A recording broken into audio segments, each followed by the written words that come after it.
SchnaubenBucks Kaffee Bier heißt Sie willkommen zum Snortfest. Beginnend bei Das salzige Schwein, Schweinebraterei. Und breitete sich auf Dutzende von SchnaubenBucks Salzbierzelten aus. Snortfest sind 3 Wochen Trinken, Essen und gute altmodische Ausschweifungen. Machen Sie mit. SchnaubenBucks. Willkommen bei Salt.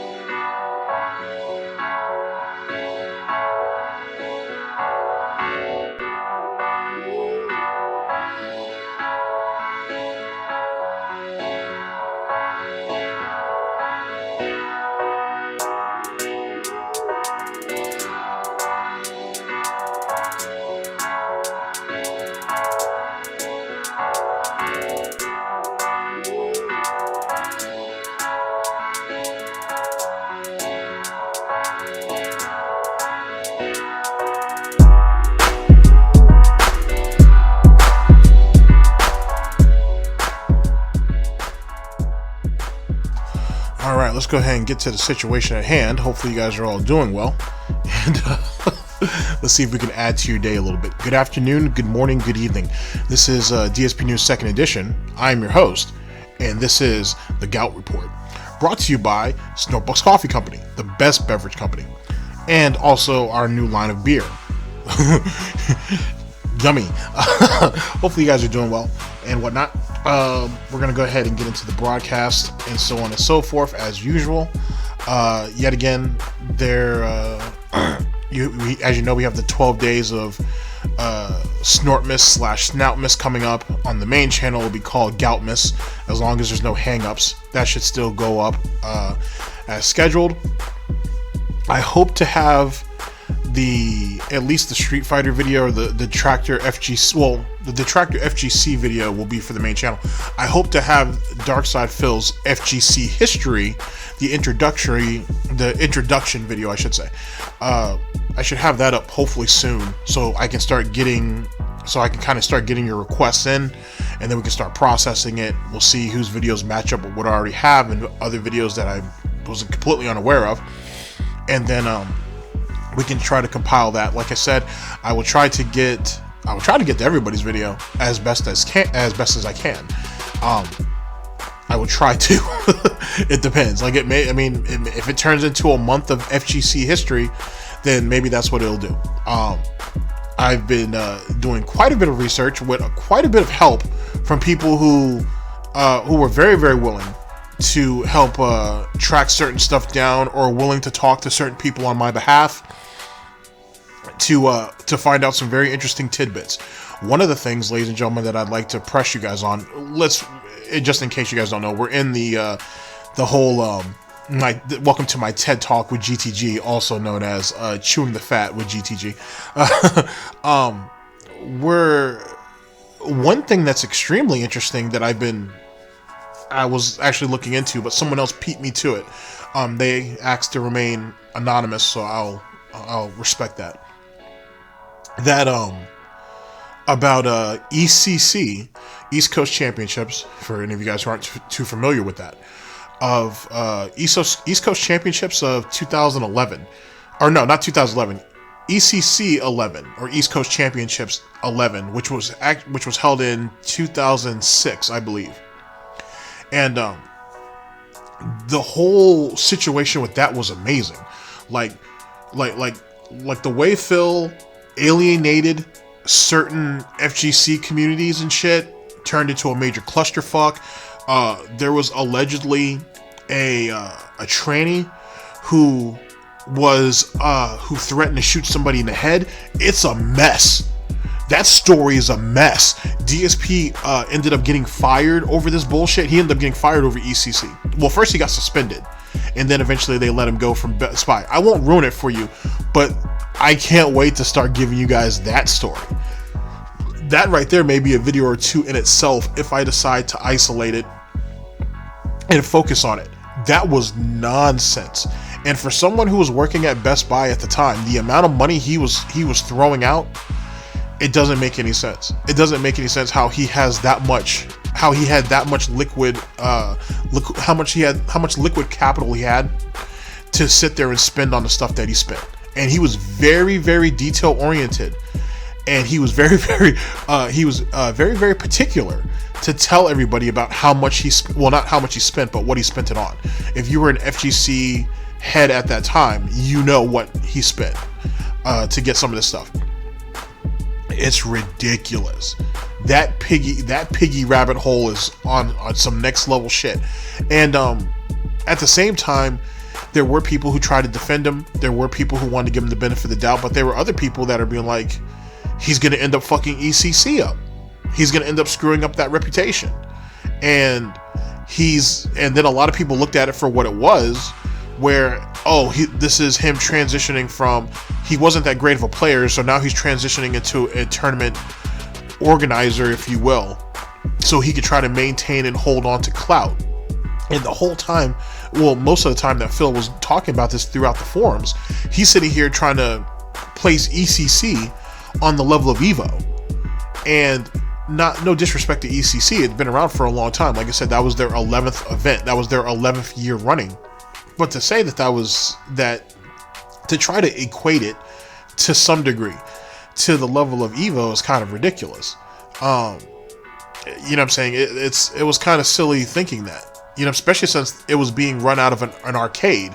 Like ECC, theoretically, that year wouldn't have even happened if it wasn't for Josh Wickfall, who, it kind of comes across like they were close friends on the boards, but they may have just been casual friends. It's hard to tell, but let's just say well-known associate. Let's do that for right now, because I don't want to put anything on him that I'm not really quite sure. But him and Wickfall basically came into the situation, put their money down, and said, "Hey, we're gonna run it." And it was run out of an arcade, and it was wild. Like, it was really wild. It gives you an interesting look into how tournaments were being run, how the community was being run. And Phil was running around on multiple forums, right? On multiple boards, I should say, for multiple websites, trying to promote this and pissing off people along the way. And then people try to run counter opposition for tournaments against him. It's a mess.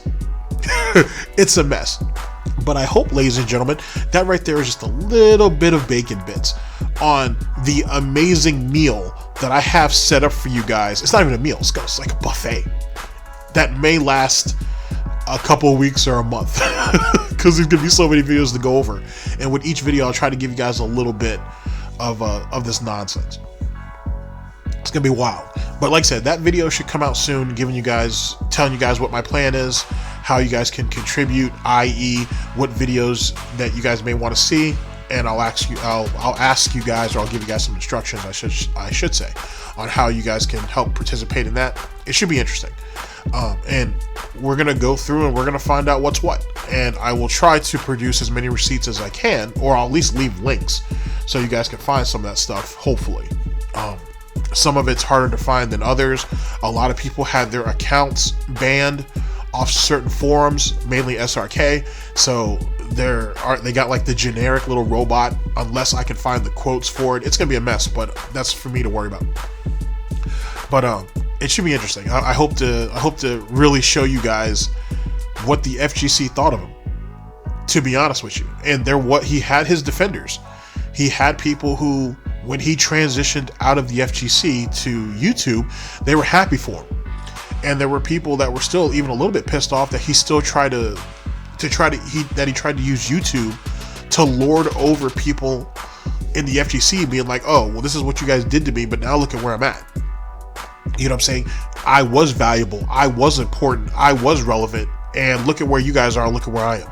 It's a mess, but excuse me, it'll be one of those proper messes that, should be entertaining. Anyway, and thank you for coming to my TED Talk. Now, ladies and gentlemen, let's go ahead and get to the main event, because that's why you guys are here. We are here with LD. DSP tries it. Victimisation, exaggerations, rationalizations, deceiving, an egotistical, heroic arrival. This is from, let's see, April 27th of 2014. The link should be down in the description. I mean, that's that. Normally my TED Talk would come after that, but I wanted to give you guys all that information beforehand. That's what we're getting into, ladies and gentlemen. It should be good. Hopefully you guys are doing well. Hopefully, thank you guys very much for supporting Snortbucks Coffee, Tim Snortons, Hard Snorts, Gin and Tonic, any and everything that's associated with the Snortbucks brand, as well as GTG Network and Productions. Very much appreciate it. Hopefully your holiday season's going well. Do not be like me and wait till the last minute to start getting your Christmas shopping done or whatever. I'm doing it all online, so it is what it is. And let's just go ahead and get into the situation. Shall we? I'll see you guys in just a second. Oh boy. Oh boy, oh boy, oh boy, oh boy, oh boy.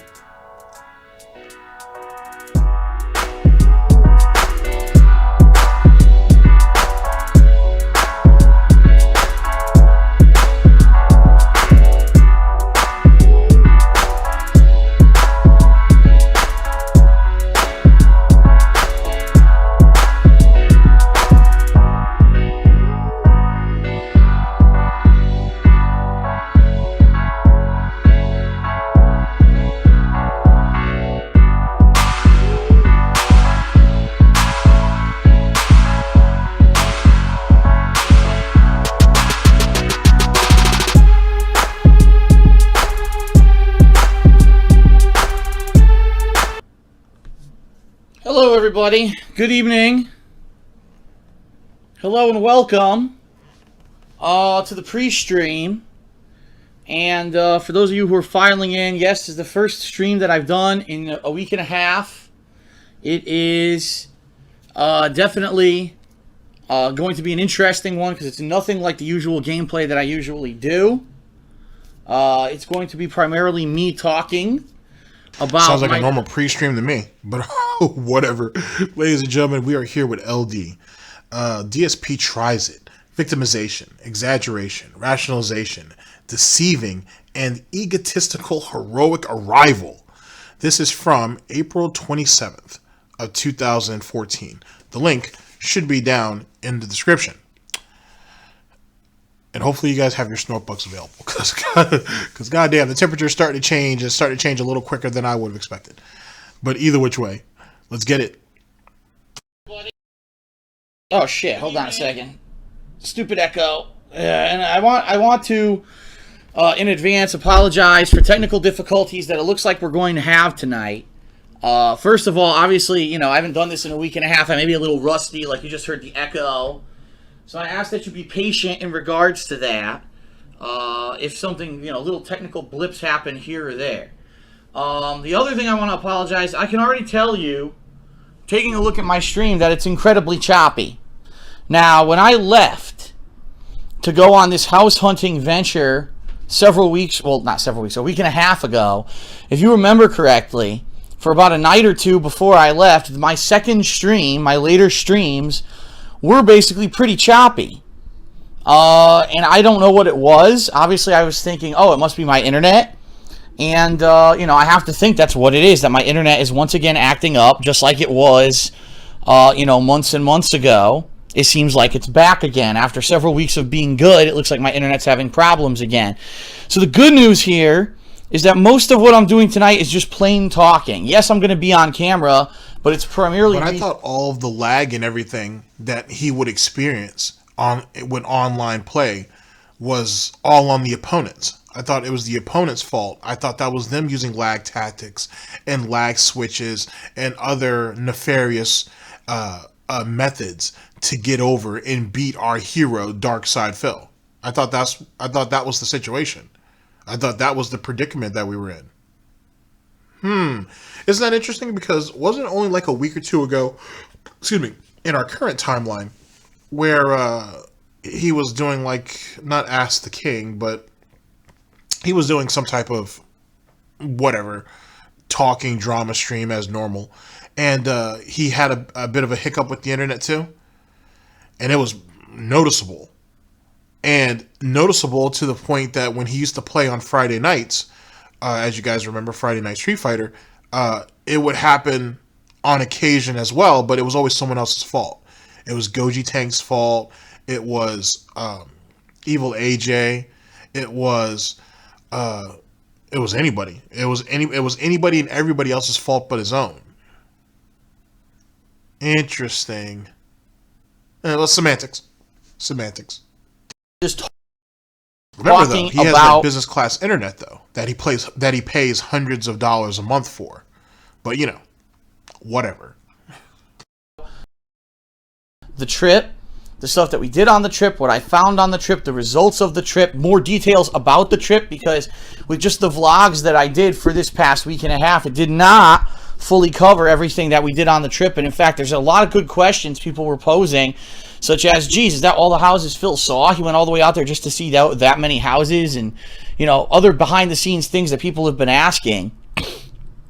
And yes, I will reveal much more information tonight about the trip, about how successful it was, about what's going on right now in the house hunting process, etc. Okay, everybody? But I apologize because it looks to me like we're going to have a very choppy stream visually. So what I can say is this. Let's give a little bit of backstory, by the way.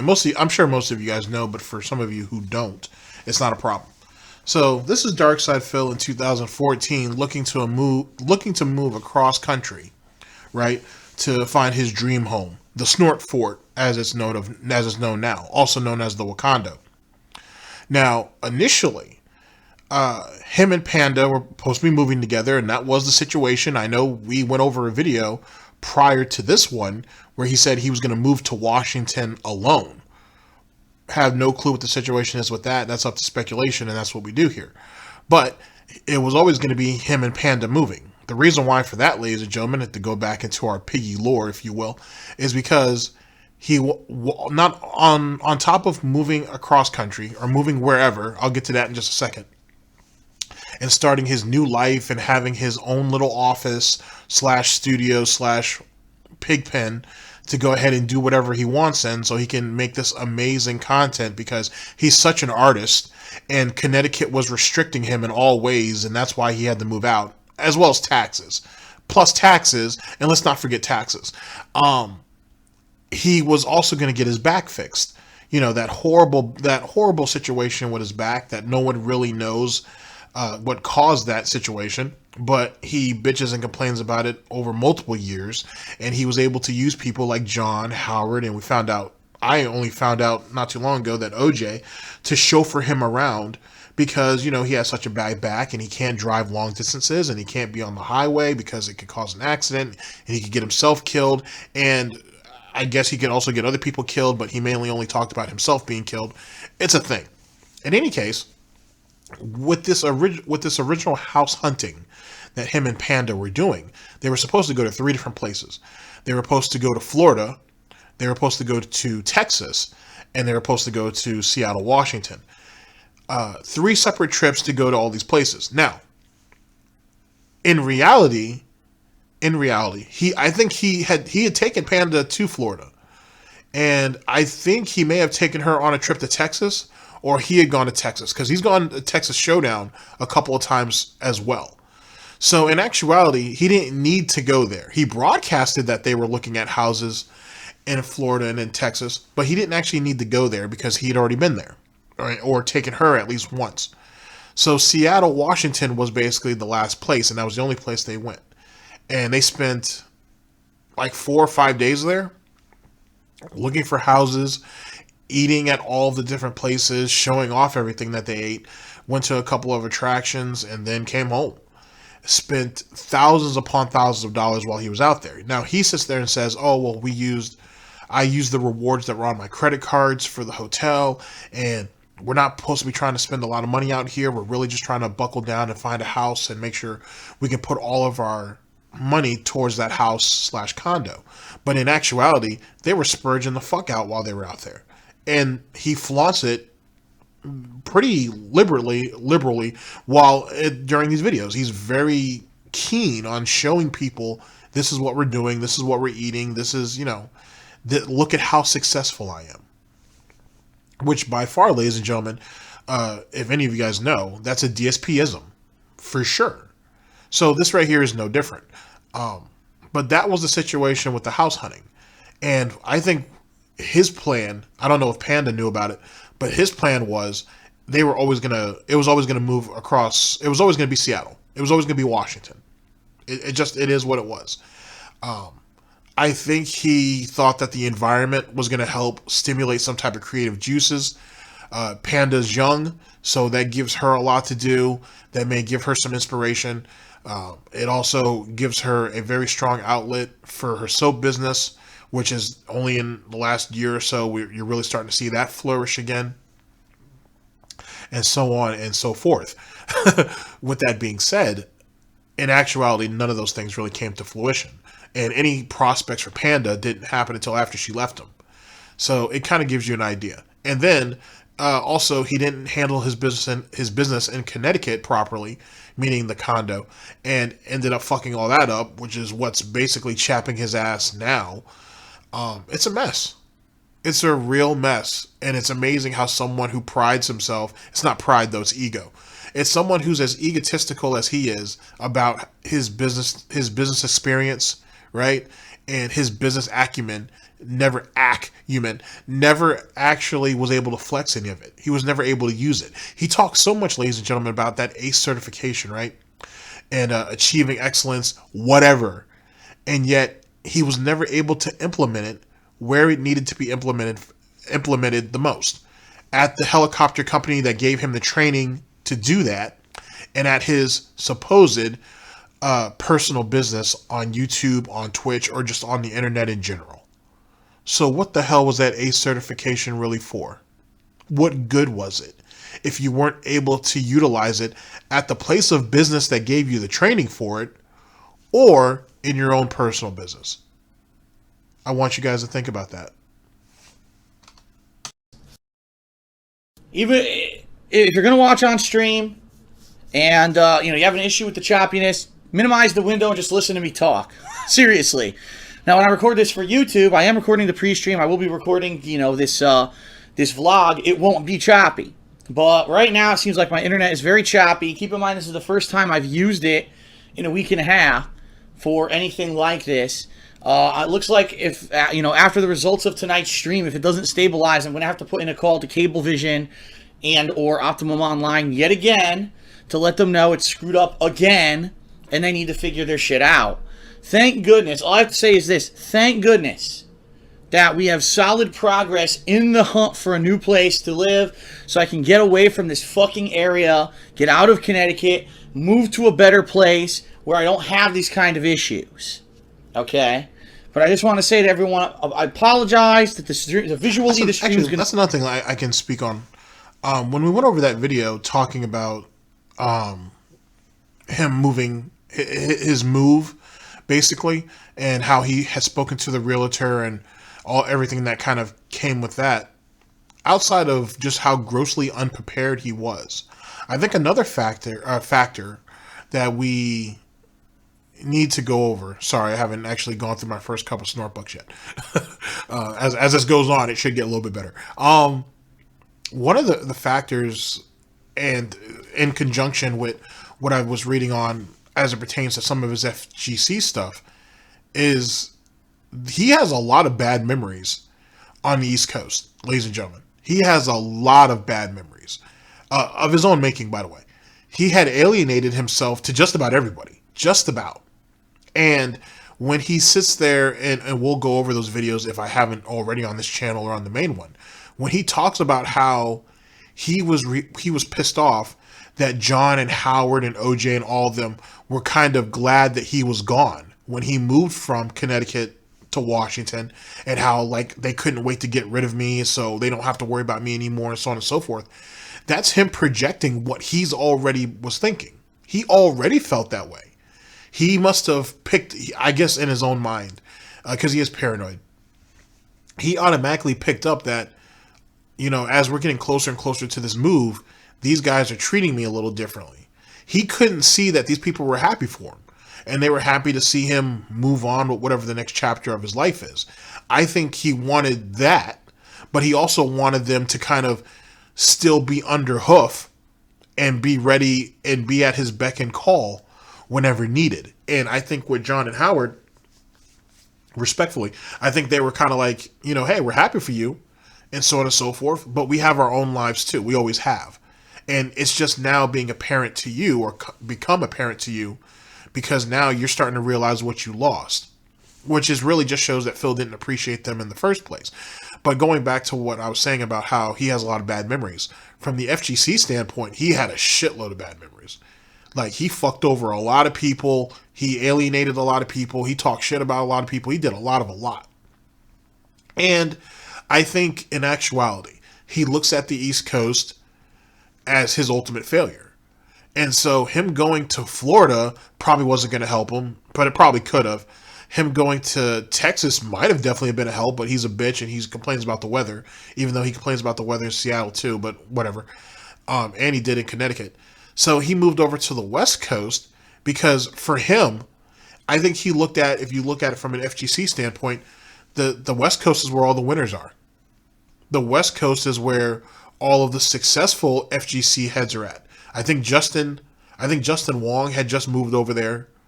No, maybe not just. I think he definitely moved over there after the 2000s, I think. Because that was a big thing in the FGC too, when Justin moved from the East Coast to the West Coast. Yeah, Justin had definitely been over there for a while, actually, at that point. Because Phil didn't move until 2014. Justin moved over there. He had to have moved sometime in the early 2000s. He had moved over there. And I think so did Ricky Ortiz and some of the more prominent heads. And then you had Maximilian, who was always lived in California, as far as I know.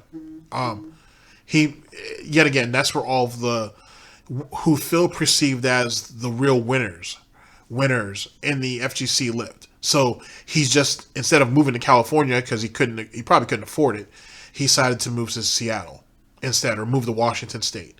So now he can continue to associate himself with winners. Because that's really, in reality, ladies and gentlemen, that's all Phil has ever done. He's always tried to associate himself with the winners. Think about for the situation with Machinima, for example, and how in those older videos he talks about, I had offers to go here, I had offers to go there, but I stayed with Machinima because they were paying me the most money. They were the most well-known. This was the place to be. So why would I pick up and leave it? You know what I mean? Even if other people have problems, what do I care? I'm doing all right. You know what I'm saying? I'm still able to snort hard. So what do I care? He's always wanted to be affiliated with winners. Always. Because he's not a winner himself. And he has nothing to contribute. So all he can do is latch on. With that being said, this is no different. It really isn't. That's why he was so desperate to get out of there when he did. It's very possible, too, he just wanted to escape his parents, too, or escape his mother, or whatever. It doesn't matter. He kept leeching on them across country anyway. But I think that's one of his main issues. Because in actuality, if you really think about it, right? If you put it into perspective, it sounds like he really wanted to leave because of state taxes in Connecticut, and they were so damn high. But it didn't matter because he ends up going to Washington State and has to pay state and business occupation tax. Because remember, ladies and gentlemen, he does run a business. This is his business, his personal business. He is a business owner, an independent business owner. So he left one state that had state tax to go to another state that had a state and business occupation tax. What sense does that make? If you really think about it in the grand schemes. And then he didn't pay that for like 3.5 years because he didn't feel like it applied to what he was doing. But yet he made sure Panda paid hers, and she was pulling what? Less than $1,000 a year in, maybe. Let's say she was making $1,000 a year in profit. So you made sure she paid, but you never paid until they finally caught you.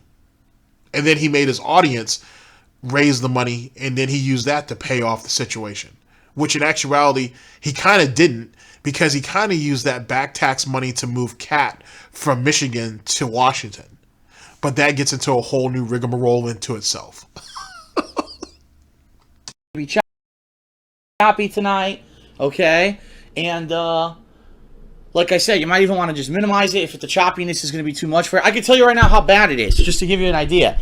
Since I started this stream, about half, I kid you not, about half of the frames of animation dropped. So you're only going to be seeing half of what I'm actually doing on stream tonight. Thank God there's no gameplay tonight, right? Imagine if I was doing a new game or a popular game and this was happening. So hopefully, you know, I'll be out of here sooner rather than later. We won't have to put up with this bullshit anymore. It's a fucking laughing stock at this point that Optimum has not fixed this problem, and they apparently are inept to be able to do so, where we can only have a few weeks at a time where it works, and then the problem just comes fucking back. I just had enough at this point. I can't wait to get out of here. I really can't. You know, that's an interesting point, too, where he says that it's a good thing that there isn't any new releases or popular games out to play, because if so, they would have been screwed because of his internet and the stream quality. That it's ironic though, because didn't he say in our current timeline? Well, at the time this comes out, it was probably like a week or so ago, maybe not. That he was talking about meme streamers and how they have to play the most popular games, they have to play the most relevant games to be relevant, to be popular, to be successful. But Phil has to play all the new releases too. He always has. That's the only reason why Darksydephil was actually known for anything in particular on YouTube. That one, he was an absolute asshole, right? And he treated people like shit, and he snorted, even though the snorts weren't as bad back then, to be honest. But it was apparent. But for all of his bad qualities, unappreciative qualities, maybe is probably the better term. And yet but his main draw was the fact that he plays all of the new releases, pretty much. And he plays them pretty much day one. And he's always done that. Whether the game new, popular, or otherwise, if it's something brand spanking new, Phil Burnell or Darksydephil is more likely going to play it. He's always been known for that. He can't do that now on Twitch because, well, as you're seeing with the what's that game that's coming out soon, and people are already getting copies of it at the moment. Cyberpunk. People have already, like, people who pre-ordered it, for example, already have it. Like, it was already sent to them, or people already got their influencer copies and stuff like that. But no one can actually stream it or put any gameplay out of it on it until whatever the set day is, because the company has already come out and said, or the publisher has already said, hey, yes, we sent out this, yes, people are going to start getting their copies, and we're great, and we're happy for that. Please do not stream it or put any videos out until the set release, or we will be forced to take legal action. It is what it is. The game has changed. The landscape has changed from a gaming standpoint, which is the same landscape that Phil Burnell talks so much shit about. DSP, Darksydephil, Darkside Karen, Dark Pill, Dark Geppetto. He constantly talks about how it's bullshit that influencer copies are out there, that promotional copies or reviewer copies are out there. No one should get advanced copies. Everybody should have to play it day one. But the thing is Phil gets influencer copies of games. He may not play it day one, or he may not play it before the day one release, I should say, or breaking street date, as they used to call it. He may not necessarily do that, but he gets free copies of games too, and he doesn't disclose that. He doesn't disclose that at all. And he thinks that, and in actuality, if you listen to his argument isn't the fact that, or it's not completely, I should say, that people shouldn't get free copies of games. It's just they shouldn't be able to get it early. Because he believes that if everybody plays the game day one and puts out content, he'll still be relevant. But he won't. The numbers are against him. There are too many people out there who have too much influence that will be able to just squash him out. You know what I mean? And that's kind of one of the reasons why he fell on YouTube. It wasn't just the fact that more people were coming into the gaming community, right? And were coming in with bigger audiences, more engaging audiences, and who were able to put out a lot of content and whatnot, or not even a lot of content, but just better content. It was the fact that his personality ended up coming back to betray him, where people kind of like the assertive or aggressive, asshole-ish aspects of it. From a business standpoint, a lot of people felt, from a business standpoint, I think a lot of people still wanted to take advantage of him, if you will, to use that attention to get their product out there. But I think a lot of them realized, we don't need this. And he has a penchant of doing bad at a game and then bashing the company, bashing the publishers, bashing the developers. They don't need to give this ass clown a free game and then have him make money on it online and then bash them later for it. There's no need for that. That's stupid. And then his behavior is so off, or his attitude and personality can be so off-putting that his viewership was starting to drop. So they were like, well, why do we need to get behind that? In the Twitch, as it pertains to Twitch, if you're at a certain level, congratulations, by the way, to Almighty Tevin, who finally made partner, which is, it happened a little sooner than I thought it would. I think I said that he would get partnered, well, no, end of 2020 or early 2021. So I guess I was right in my timeline. Yeah, I guess I was right into my timeline now I think about it. Well, anyway, congratulations to Almighty Tevin for that, praise be.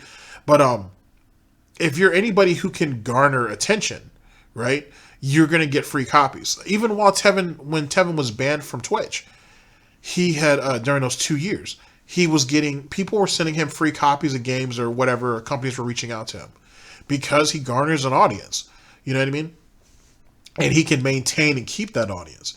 And that goes from no matter what size streamer you are. You know what I'm saying? There are people out there that are looking to give people set amount of copies. I've been told that there are quotas that a lot of these companies are trying to meet. So after all the big guys are generally covered. So you pass out some to the smaller influencers because it makes those publishers, it makes it look like they care.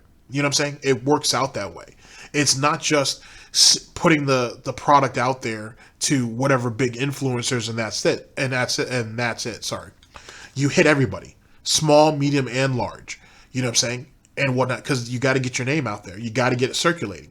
And if you have a streamer, for example, who has a very small following, but a very dedicated following, and they come out on stream and say, guys, I got a free copy of Cyberpunk, for example. Excuse me. I got a free copy of Cyberpunk. We're gonna play it when it releases. Thank you very much to studio whatever for doing this. Everybody in their audience are going to be, well, the majority of people in their audience are going to be like, all right, I may want to go and get that game because they support a small content creator that I fuck with, or you know what I'm saying, or that I enjoy watching, or so on and so forth. And it's just part of the cycle. It's part of business. It's part of sociology, right? But see, Phil doesn't get those, but because Phil doesn't get each and every one of those opportunities, he's pissed off. And I say each and every one of them, ladies and gentlemen, because my theory, my not exactly Theo theory, if you will, is that Phil does get a lot of games for free, influencer copies or whatever, and he doesn't disclose it. So he gets the money from the idiots, or he gets the credit, or he gets the PSN or Xbox credit or whatever the case may be, and he sits on it for games that he wants later, because why would he buy the same game twice? He's not doing giveaways of empty game boxes anymore. So why spend more money than he needs to? He can go ahead and pocket those credits or those donations and use that for later, and then put this game out there, and he's still going to essentially get his little credit from the company that he's shilling for, as he calls it, and the audience gets what they want, because the audience gets what they want because he's playing a game that they wanted to see, and they were willing to throw money or credits or whatever behind to make sure he plays it. So he's just playing the field. It's no different than anything else. It really isn't. And people on Kiwi Farms, for example, were pointing out the situation with the PS5. How, oh, well, he could have gotten a PS5 if he wanted to, but he didn't want to. He wanted to go ahead and go through the struggle and buy it like everybody else. But yet he was making that bitch fit for the days prior to the PS5 coming out, when all the influencers showed off on Twitter and Instagram how they had theirs. And then when the unboxings happened and he couldn't get day one views. So if he could have gotten the console for free, he would have. But he didn't. He didn't because No one gave a fuck. At least not enough to send him a PS5. And I'm surprised. And he's not too much, and he doesn't play enough Xbox, as far as I'm concerned, to warrant giving him a free one of those either. At the end of the day, throwing a $60 game at this fucking ass clown pig in a fucking blanket is one thing, but giving him a console is different. It's much different, especially when they're already in kind of limited quantities or whatever, and you want to go ahead and send that out to the people who are going to get the most eyes on them possible. Darksydephil doesn't fit that category. He doesn't fit that criteria. So no one needs to go out their way. And that's what pisses him off. He tries to stand on his longevity, this 12-year legacy or whatever the fuck it is, the 12 snorts in the wind, if you will, as a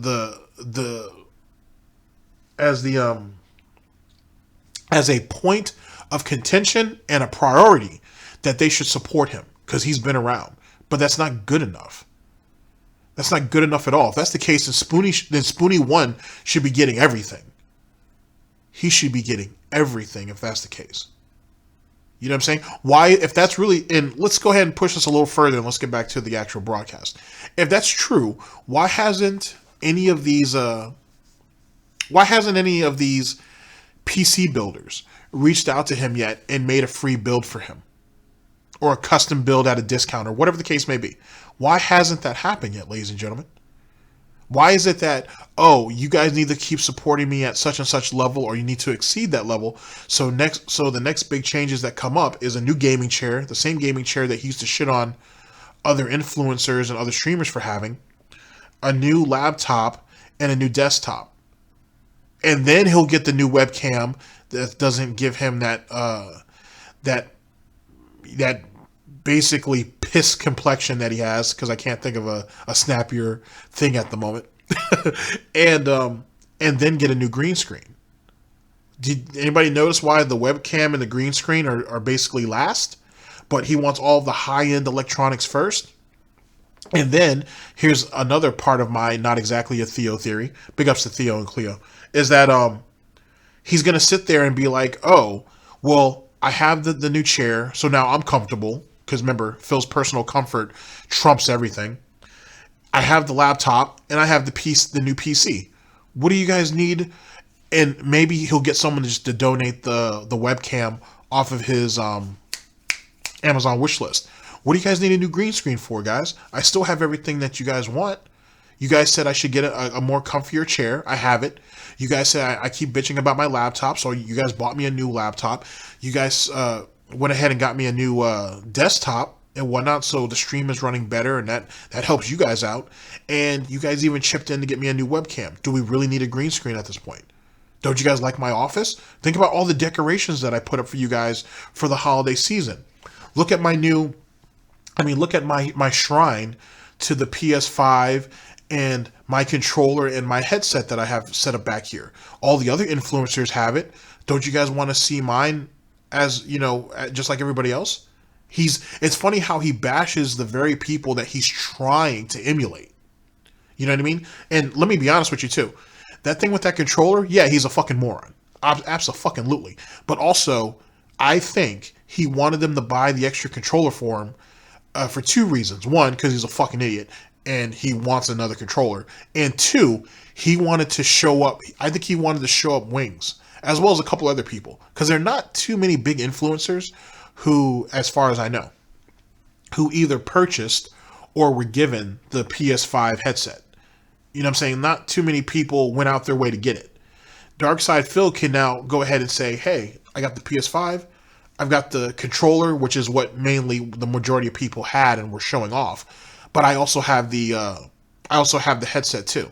So for Sony, or for any Sony representatives that are watching the stream or that are cruising YouTube to see what most PS5 content creators are doing, hey, I'm supporting you guys all the way. I got the controller, I got the official headphones, and I have the actual console itself. You can't say that I'm not loyal. You can't say I'm not dedicated to Sony. You see what I'm saying? Like, you guys kind of see where I'm coming from. It's him thinking that he's marketing, right? Or at least a pathetic attempt of marketing. But at the end of the day, it won't get him nowhere because his views are garbage. You know what I mean? And his reputation's shit. Now, that doesn't mean that Sony probably won't throw some games to him behind the scenes or whatever, but they're never going to throw their full weight and support to him publicly. You wouldn't want to do that. They're smart enough to not do that. But that's just my opinion, of course. You know, all late last year and early into this year, I'm complaining about it. And I go to out to Seattle for this house hunting venture. And so many things are just so different. I go in the hotel for Seattle, and I know that's just kind of spoiling what the stream is going to be. I go in the hotel in Seattle. The internet's fucking fast as shit. I'm able to upload videos, my vlogs for this trip faster than any trip I've ever been on ever. And I asked them, why is that? And they say, because that's how all the internet is out there. People don't fuck around. People use the internet all the time, so the internet actually fucking works. I was like, you got to be kidding me. I've been to conventions. I've been to events, and all the hotel internet's bad. And they said, no, the internet's always good here. Now, but I can't get. We all know that was a lie, because think about all the complaints that he's had over the years while he's been in the Snort Fort, the Wakando, and all the internet troubles that they've had. Whether internet troubles that he's blamed on other people he's playing online, or just the issues that, what does he have, Comcast? That Comcast has given him, or whoever his internet provider is. Whatever. So think about that. But then again, this is Phil yet again boosting up and overhyping in most situations, a new situation.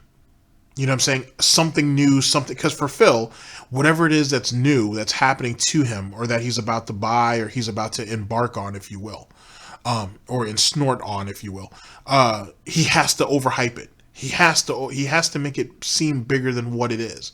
And he has to make sure that he points out what most people would just consider something small, or maybe not necessarily insignificant, but something that doesn't really, it's not a mood point. He has to boost that up. He has to prop it up as high as he can, as high as his piggy little arms will let him, to only further his importance, and to show that he's made it, and that he's taking these strides to make it. And you guys need to be supportive, and you guys need to stick around, because there's even more exciting things around the corner, and you don't want to miss out. You know what I'm saying? So Get that at my house. I can't get that here. Unbelievable. What's the term for that? Is it FOMO? Fear of missing out? Like shit like that. Like that's what he tries to impose. Well, we call that pignosis. But that's basically what he does. That's what he induces on his audience on the regular basis. Pignosis. That if you guys aren't here, you guys are going to miss out on it. But theoretically, it is just pignosis and not FOMO or whatever, because you can always catch the archive of it on YouTube. But he wants you guys there live so you can support him. Even though for all of those, and he never promotes it the way he should, but for all of those who still watch him and support him on YouTube, he should be pushing the narrative. Please support me. If you guys can't show up to the streams, then please support Patreon. But he never does that. He very rarely does it. He only does it when he's really, really desperate. In actuality, he just wants them to send him a tip. Even if he's not streaming, send him a tip. Send him a tip. Why don't you just have them send the money to Patreon? And that was one of the biggest, in my opinion, because I've talked about this plenty of times. I always felt like that was the biggest mistake he made, transitioning from YouTube to Twitch, is that for the YouTube audience who can't go to Twitch, or who don't want to go to Twitch, or whatever the case may be, continue to support him on Patreon. But look at now, his Patreon's dwindling to, I think, past Spoonie 1 numbers. And yet again, and Patreon, he said, was at one time or another, was a vital component to his business. And he didn't do anything with it. You know what I'm saying? While it was relevant to him, it was. He did what he could, and he shilled it, and he tried to cheat people with it, because that's what Phil Burnell does. But after he was making thousands upon thousands of dollars on Twitch, begging for tips, or cheers, or bits, or whatever, it's all kind of the same, he gave up on it. Well, cheers and bits are basically the same. So basically, cheers, subs, or tips, after he found that to be the new lick, he gave up on Patreon. You know what I'm saying? Unless he told the YouTube audience to step up so he could get more ad revenue and they could support him on Patreon there. He didn't handle it well. He never does. And it's very much this childlike mentality where as soon as it, like the brand new toy, right? Disregard all of the toys that you had before that moment. You got this new toy right here, and that's what he wants, and that's what he's going to play with until he breaks it, and then he'll go back to the old stuff. That's very much what Phil does, which is very much what a child does. But what are you going to do, right?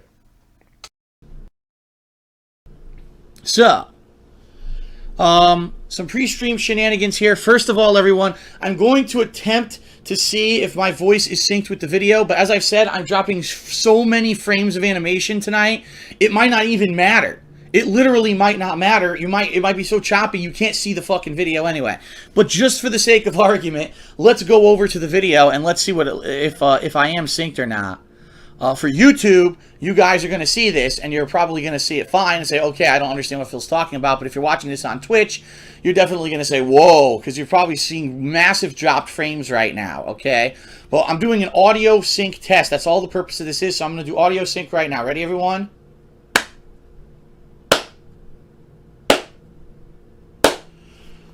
All right, so when you finally do see this on the stream, if you could please tell me if it's synced or not, okay? Hold on a second because my stream is not playing. I paused it by accident. Oops. See, everyone says a slideshow. I knew it. I knew it. I'm dropping half of the frames of animation, so there's no surprise to me that you guys are saying it's a slideshow.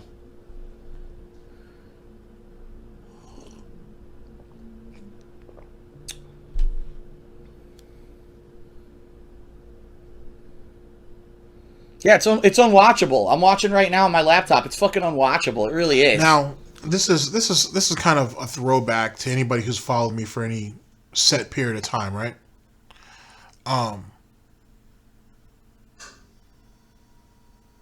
It's like my experience watching Darksydephil as a detractor, because I never watched him as a fan because I wasn't a fan or whatever. I've always been a fan of detractors and shit.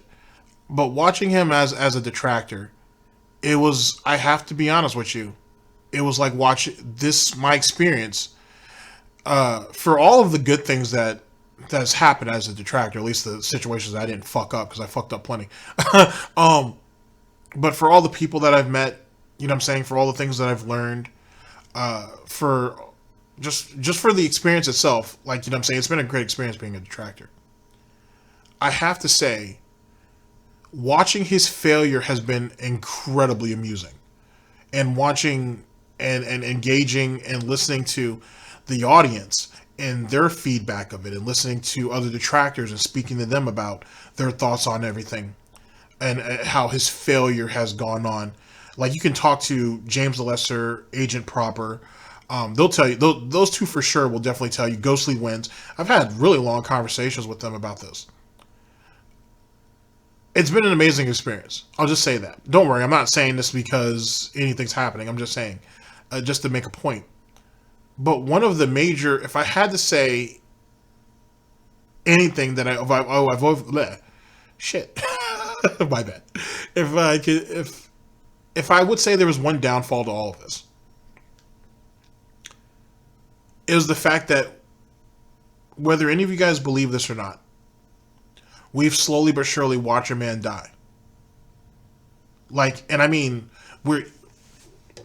that's really what it was. We watched a man die. Slow. Very fucking slow. But let me reevaluate that. Because I've always said that. It's like, this is like watching Darksydephil over the years is like watching a man die slow. But let's readjust that a little bit. It's watching a man going through his past, which is the whole point of everything on this channel anyway, to watch him piss away his opportunities, to watch him alienate the people who loved him and gave a shit about him, to fans, family, whatever, to watch him spiral out of fucking control for the littlest shit, like over the smallest minute shit, is incredible. It's fascinating, and at the end of the day, it's just very sad. It was very, very sad to watch this happen. But to drive that point home, he was predestined for this. He had a predisposition to this. I always believe that. You can, hopefully Declan Reed's doing all right. Big ups to Declan Reed. But you can ask him. I've had plenty of conversations with this. Phil was always destined to fail in my book. I've always been one to say that, and I've had plenty of arguments with other people about this. But he was always destined to fail. For all of the opportunities, for all of the avenues that spreaded wide for him, so to speak, he didn't see it the way other people did. You know what I mean? Like, he was so smug about stuff that he was like, oh, well, that's beneath me. I don't need, you're offering me this, but I don't really need that. Because if you're offering me, in his mind, honestly, because there is a psychology in this bullshit. In his mind, if he's offered something by one person, right? In his head, he's immediately like, okay, I could take this. Or I can hold out because if this person noticed me, then someone else will notice me. Let me give you an example. Think of his whales. Think of the pay pigs and the whales.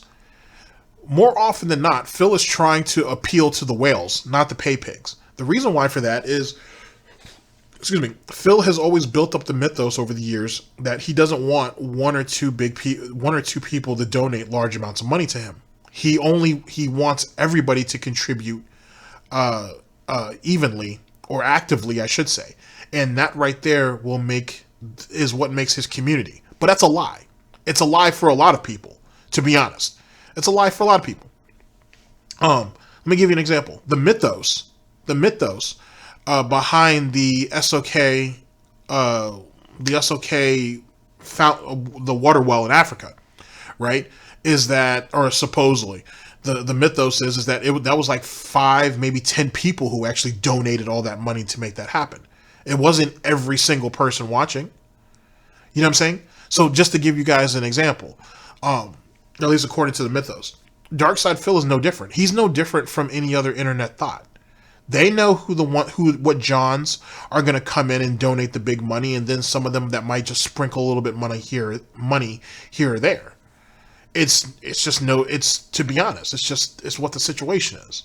It's like that for a lot of people. There's not too many content creators that can say they have 10,000 people who donate $1 or donate $5, and then they have the regular pay pigs, and then they have the whales. It's very rare to find a community where everybody just contributes like that. Everybody's situation is different. Everybody just kind of some people just want to appreciate the content. They don't feel a need to contribute, whether they don't have the money to, whether they rather invest in themselves, whatever. You know what I'm saying? They don't need that type of recognition, whatever the case may be. But for Phil, he's always depended on just a small group of people to pull him from the piggy void, to pull him from the snort abyss, if you will. It's always been that way. It's like that for a lot of people. But he always tries to make himself seem like he's exempt from that. Let me give you another example. Rich from Review Tech USA, with him putting up and taking down his Patreons multiple fucking times. Same shit. Same concept. It really is, ladies and gentlemen. Like, it was the same concept. The people who supported him were probably the same people that were going to support him. You know, and everybody says the dollar, $1 a person or whatever, but realistically, they know that if you have, if you have 10,000 regular viewers, you're not going to get $10,000. Or if you do, it wasn't because each person donated $1 towards it. It's just the reality of it, right? It's just the reality. And for Phil, he's always had this mythos where, it's everybody who contributes because all of you guys love me and all of you guys appreciate what I do, and you guys all see what kind of hard work and dedication, how passionate I am about all this, and that's why you guys contribute. But in actuality, it's not like that. It's never been that. It's a false, it's false advertising. It's a false image that he's tried to portray for a number of years to make it seem like his reach is more expansive than it is, or extends further. Let me use that instead. It extends further than what it is. His whole career was based on lies. To be honest with you, his whole career is a fluke. And like I said, you can argue with me all you want about it at the end of the day. And you have the right to feel differently. But that is the reality. His career is a fluke. For all the things that he may have done right, everything that he did wrong overshadows that. The FGC is a perfect example. Matter of fact, as I gave you guys that very long monologue as part of my TED Talk early on, there are other tournaments, because the FGC, they still do it, but they're just not tournaments going on right now because of the situation. But any tournament usually has a thread somewhere. More often than not, you find it in a Discord or it's on Twitter. But back in the day when they were using forums very seriously, and some of them still do, they take feedback, they take suggestions. Darksydephil, after 2015, ladies and gentlemen, whenever a tournament had Super Turbo, he wanted it to be a singles tournament. And even in one situation where they were going to have like a team tournament, 3-on-3, he argued that, no, let's not do that because all these guys are just going to team up together and make super teams and this, that, and the third. Let's just make it a solo tournament. And people pointed it out and called him out on what his real motive was. You were trying to reestablish and reaffirm that you're not a fluke. That 2005 was a fucking joke. And everybody knows it was a joke. And you're trying to prove otherwise. He was doing that back then. Up until he left the FGC, he was trying to do that. Any Super Turbo tournament he went to, he was desperate. Desperate in a way that you kind of see what he's begging now, to be honest, to reaffirm that he wasn't a fluke, that he was legitimate, and that he deserves, he was chasing that Evo win any way he could get it. And it's sad to watch. And I think a lot of people pitied him because of it. But he didn't have the skills. He didn't have the talent. He didn't have the knowledge needed. And that's why it never happened. 2000, if you'll believe anything that I've ever said, at least if you want to disregard all that, you're more than welcome to. But believe this. 2005 was as far as he was going to get. That was the closest he was ever going to get to an Evo championship ever. Ever. And it was on a fluke, on a terrible port of Super Turbo. It was an absolute fluke he was able to make it where he was. That's why he wasn't able to reproduce it later. He can sit there and throw his accolades of, oh, well, I won Evo qualifiers, which he did, that he has beaten some notable people, which he did, but he didn't do it when he needed to be done. Evo was it. You know what I'm saying? Evo's the Super Bowl. Evo's the World Series, Evo's the World Cup, whatever. It's the, you know what I'm saying, like take your pick. But it's the NBA Finals. Evo is the Stanley Cup. It's Wimbledon, you know what I'm saying, or Wimbledon I should say, or the US Open Grand Finals, whatever. I like tennis. But that was it. It's the grandest stage possible. And 2005 was the furthest he ever got. He never was able to reproduce that. And to prove my point that he knew he was never going to reproduce it, that's the reason why he pushed 2005 for all the years that he did. He pushed it each and every year to anybody that wanted to hear it, right? Because that was the furthest he knew he was ever going to get. And given the situation, in a more legitimate situation with legitimate copies, and in a game or in a tournament that wasn't boycotted by most of the real killers in the Super Turbo community, he'd have been fucked. And he knows it. And that's another thing that people bring up, but I think a lot of people don't take into consideration, is it wasn't just a shitty port, right? It wasn't just a fucking horrible port of the game.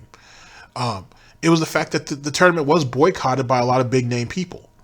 And a lot of other people didn't want the drama that was going to come with the bullshit, because Alex Valle was so pissed off about the tournament and the circumstances of that tournament that he said he was going to play gatekeeper. And he didn't even show up because of work reasons or whatever. You know what I'm saying? So they didn't even want to deal with that nonsense that came with it. It wasn't worth the trouble. And the people who did go, they went for the fun of it. They didn't take it seriously because it wasn't meant to be taken seriously. Because the circumstances were garbage. No one would have been dumb enough to claim Evo 2005 Super Turbo and put that shit on top of some mantle somewhere. Even the player who won that year from Japan. It was a tournament. They won some American dollars and they went home. It wasn't that big of a deal. It's another notch in the belt, but it's not something that needed to be advertised. It needed to be displayed. It needed to be publicized in some crazy ass way. They didn't care. The only person who did care was Darksydephil. And that's why he held on to it for fucking years afterwards. There was an old post where the guy who actually, I can't think of the guy's name at the moment, but the guy who actually won, you know what I'm saying? He actually won that tournament. Years later, they were asking him about it, and he was like, I entered into that tournament? Like, they were at EVO, but they were playing other games too. But they were like, I entered into that tournament? I don't even, if he vaguely made it sound like he didn't even remember. Because what was there to remember? I want you guys to think about that as we go over this FGC shit. And not only that, but when you look at Phil's overall personality, excuse me. Because these are the building blocks that makes up his ego. Not pride, ladies and gentlemen, his ego. And over the years, now to come full circle, we've watched that be teared down bit by bit. And to be honest, I'm going to make a video about this on the main channel. That's where that makes the thing with the detractor FGC, as I call it, even more sweeter. And yet it makes it that much more sad. That you have this small group of people who were, I guess you could kind of call it stream sniping Phil, and whatever on Friday nights to try to get into games with him, and over time they push themselves to become better and better, and more often than not they outshined Phil. You know what I mean? They outshined Phil. Evil AJ was going to do that off the rip. He did that years ago. But watching a whole new generation of people after Evil AJ and after some of the other guys who did it, because it wasn't just Evil AJ, there was others.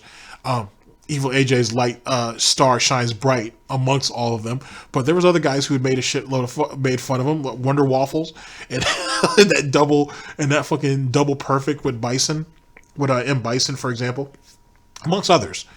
That one round Ken player, so on and so forth. There's a list of them. But to watch a new generation of detractors and viewers of detractors and fans of detractors come in, or just people in general who just wanted to stream snipe a big name, come in and hand Darksydephil his ass the way they did. And the theory that is being proposed that Phil was running has run away from Street Fighter because of them, as well as someone on Twitter. I saw it on Twitter, even though I can't really get on Twitter right now.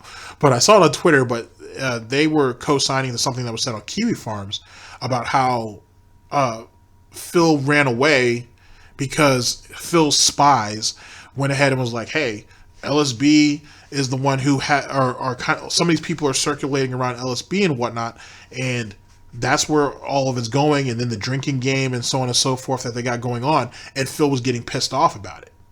And on top of the fact that he can't compete. He just cannot compete with these people. It started to work his nerves. And that's why he put Street Fighter on ice, thinking that, oh, well, that's going to go ahead and put LSB down for a minute. Which it doesn't. Which, yet again, that's another video I need to talk about, where with LSB now being... I guess you could say LSB elevating himself even further to being the man, or that sick motherfucker named LSB, if you will. No disrespect there, but you know that's what Phil's thinking. That kind of changes the landscape a little bit. You know what I'm saying? Whereas with Tevin, I don't know if Tevin's going to be able to do like his restreams of Phil because of now he's a partner. I'm sure he can still go over the videos, but I don't know if he can actually restream him now. He certainly won't do it on Twitch, but I don't even know if he'll do it on YouTube. I don't even know if he'll risk it. Maybe he will, maybe he won't. I don't know. Because, like, you know, that whole thing where Twitch is like, oh, well, we monitor people on different platforms, like, what is it? Or they're Twitch partners anyway. They monitor them on different platforms because supposedly you're representing the brand. You're representing Twitch. But how much of that is really being taken into account or whatnot is whatever. But if the baton has really been passed to LSB, then Phil has a whole new set of shit to worry about. Theoretically, Tevin and Theo are the last of the old guard. So LSB is a whole new generation of it. And a lot of that viewership is like a whole new generation of it to an extent. So this is a whole new level of trolling that we're going into. It's a whole new era, if you will. Not an era is giving it too much gas, but you're going into a whole new situation with this. Phil was barely able to handle what Tevin was saying, not the trolling that was revolving around it, because that's not what Tevin's intention was. But he couldn't even just handle the truth of it. How the fuck is he going to handle what's coming at him next? You know what I'm saying? The game has changed. The game has evolved, to be honest with you, from, for example, the point of SOK to where we're at now. What's he going to do then? There are too many angles to cut him at. And though Phil's little spy network, you know what I'm saying, his little piggy Gestapo and whatnot is still around and still in full force, they can't keep up with all the shit that's going on. Most of them, at least from what I've been told, are slowly but surely converting over to the detractor side of it, because some of them are actually waking up and seeing the truth. The rest of them that still want to be die hard are part of Phil's old guard. The piggy SS, if you will. Or SA. Yeah, because if you want to go back to the German part of it, you had the SA and then you had the SS. And the SA eventually got dissolved when they killed Ents Rome, and then they were converted into the German army, and then those who Himmler thought were the best and the brightest, he brought into the SS. So same concept. You know what I'm saying? The old guard and whatnot, who are probably looking to fade out anyway, or just tired of being mistreated, are going to just go ahead and fall into the detractor community. Everybody else who's diehard loyal is just going to stay where they're at. There's no real converting them, or some of those people are just going to sit around and troll Phil from the inside. The game is completely different now. In that, he can't even use Tevin as a crutch anymore. Because now him and, in a strange sort of way, him and Tevin are on equal grounds. They are on equal grounds. He can't attack Tevin. He can't use Tevin as a crutch no more. Anyway, I'll make a whole video talking about my theories on that shit, because I've been working on it for a little while. At least since I heard Tevin got partnered. So the whole landscape is going to be different. It's going to be so much. It could be different. Now, I'm not saying Tevin's going to walk away from the game, and trust me, nobody wants him to. I think his approach might be a little bit different, because he's going to want to stay within the rules. But the game has changed a little bit. And then, like I said, with Tevin ascending, I don't want to spoil everything, but with Tevin moving up, everybody else moves up too. So think about. So Tevin's still part of the big three. The big three, just in case you guys don't know, when it comes to restreamers, is Almighty Tevin, Dark Dave Mirrors, and then LSB. With Tevin continuing his strive to move up, then you still have LSB, you still have Dark Dave Mirrors, but then you have, is it Raw DSP or DSP Raw? That's another restreamer. I don't think they talk. I think it's just something that, they just have the Raw stream and so on and so forth. So it's just another option. And then you have Agent Proper of the DIA, who restreams sometimes, and then you have James the Lesser. And then I came across a dude the other night, just randomly, who was restreaming some of Phil's stuff. I don't know if he restreams everything, but he restreams some of it. So you have that situation. So it's, you know what I'm saying? This doesn't stop, is the point I'm trying to make. This doesn't stop. This detractor thing will continue to move forward. And Phil, just from what you're seeing right now, right here, has never been able to adjust to it. The Snortbucks are starting to kick in, so I'm starting to become more and more talkative. But he's never been good at adjusting to anything. And whatever he can't adjust to, whatever he can't overcome, which can't overcome much of anything, Axe Panda, eventually it eats away at him. And eventually it discards him. And that's a really sad way of looking at a situation, but you're seeing it in real time. It's what happens when you take yourself too seriously. It's what happens when you're not versatile, when you're not flexible, when you don't have any adaptability. These are some of the things that needs to be taken into account. So there you go. Also, big ups to Paul, who has published his third book. I have mine on the way, and whatnot. And I think in the last video, Paul, you went ahead and started a new story that beckons back to something that I tried. I didn't realize it was 2 years ago if it's really been that long. But it's funny. I was thinking about that prior to seeing your new short story on it. But thank you for that. I appreciate that. We'll see. We'll see. You know, you never know. You know what I'm saying? And to be honest with you, Diggs' office is a little nicer than what you described, but it adds to the grittiness of your story. So you know, I respect your artistic vision when it comes to that. But it's a little nicer, a little bit, kind of, sort of. Oh man. But anyway, let's go ahead and get to it. Let's go ahead and get back to the actual situation itself. But my point of all of this, though, ladies and gentlemen, sorry for me rambling, is that it's sad to watch him wither away like this. That was probably the saddest part of being a detractor, is watching him just wither away this way. It's really sad to watch, because it could have been avoided. It really could have been avoided. If he could have been able to just overlook himself and just look at his situation. And he never does that unless or until he's in trouble. And what does that really mean at that point? I'm so tired of this. I'm so tired of Connecticut. I'm so tired of the bullshit. A company that will not work with me. They claim that they fixed the problem, yet the problem comes back. That means your infrastructure is garbage, and your company is inept at what the fuck you do, and you shouldn't be in business anymore. The only reason I have Optimum is because it's a monopoly in this area. There's no other cable modem internet service provider. Everything is like Verizon or AT&T, and they're all slow as fuck. Hold on, let me bring that back.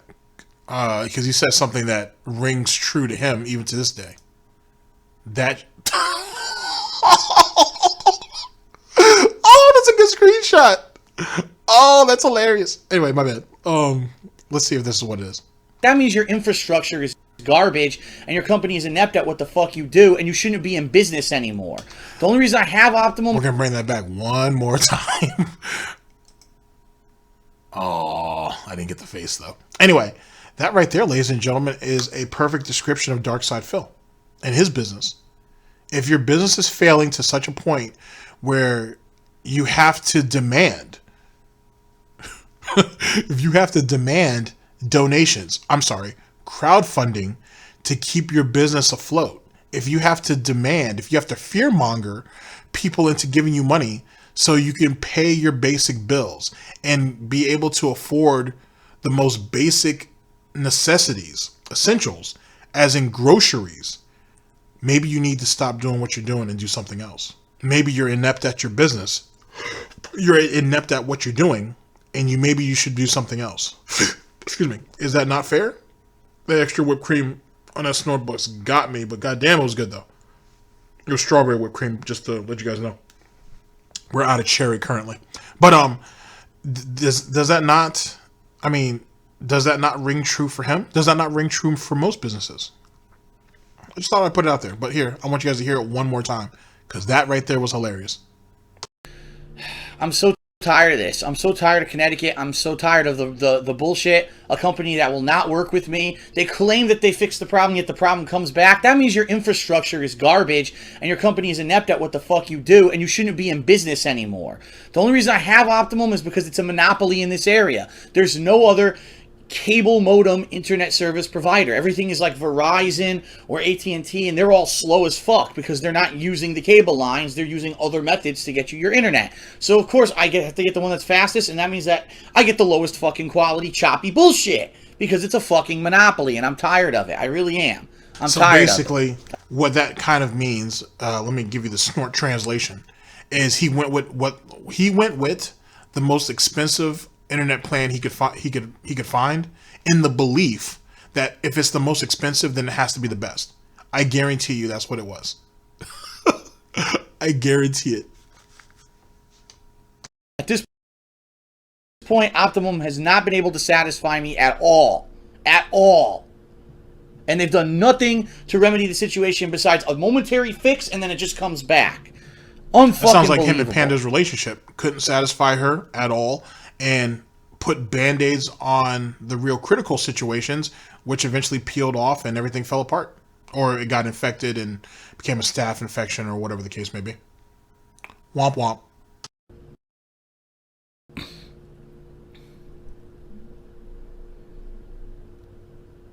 All right, so let's just go back to this screen for now. I'm debating if I should just talk over a fucking screen, seriously, because you guys can't see the video anyway. It looks like shit, right? For YouTube, it'll be fine, but for Twitch, it'll be terrible. I'm debating what to even do tonight. I really am. I am heavily debating what to do.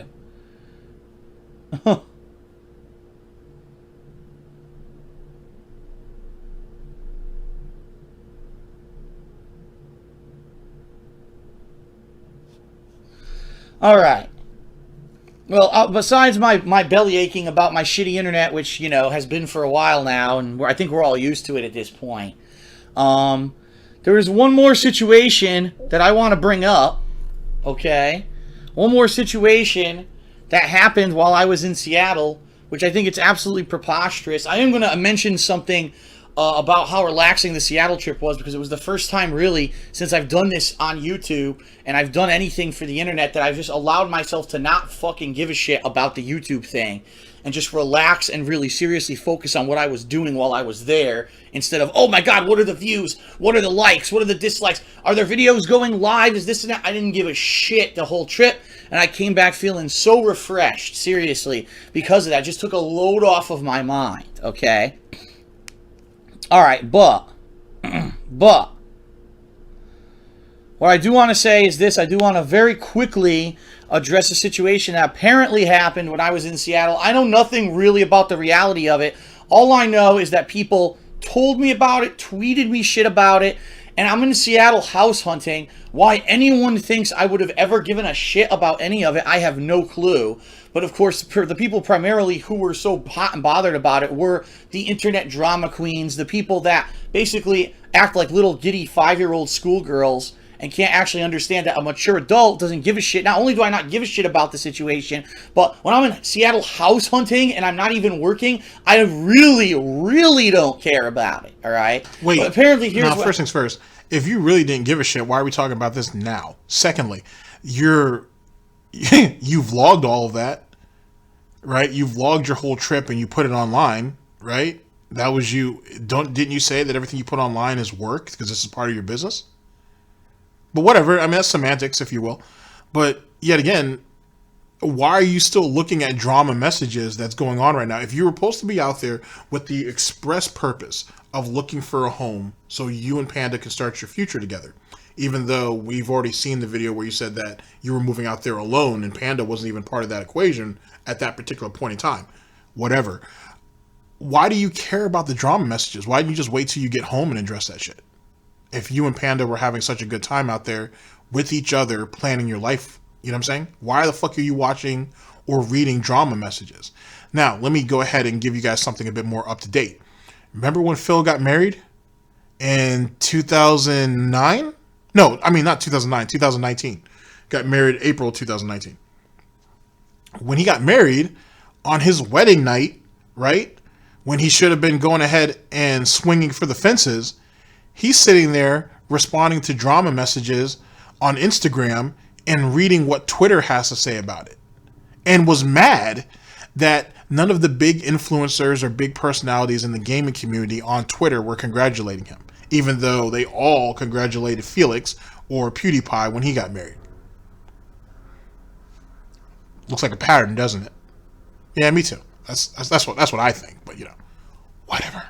I'm just a brain dead detractor. Happened. Supposedly, when I was in Seattle, something happened to, yes, ladies and gentlemen, the KWO movement, or whatever the fuck it is. If it's a YouTube channel, I don't even know, because I don't pay attention to it, all right? Something happened. Apparently, a YouTube channel was shut down. Someone's personal information might have been leaked. Something might have been attacked, or something happened behind the scenes. What the fuck is this?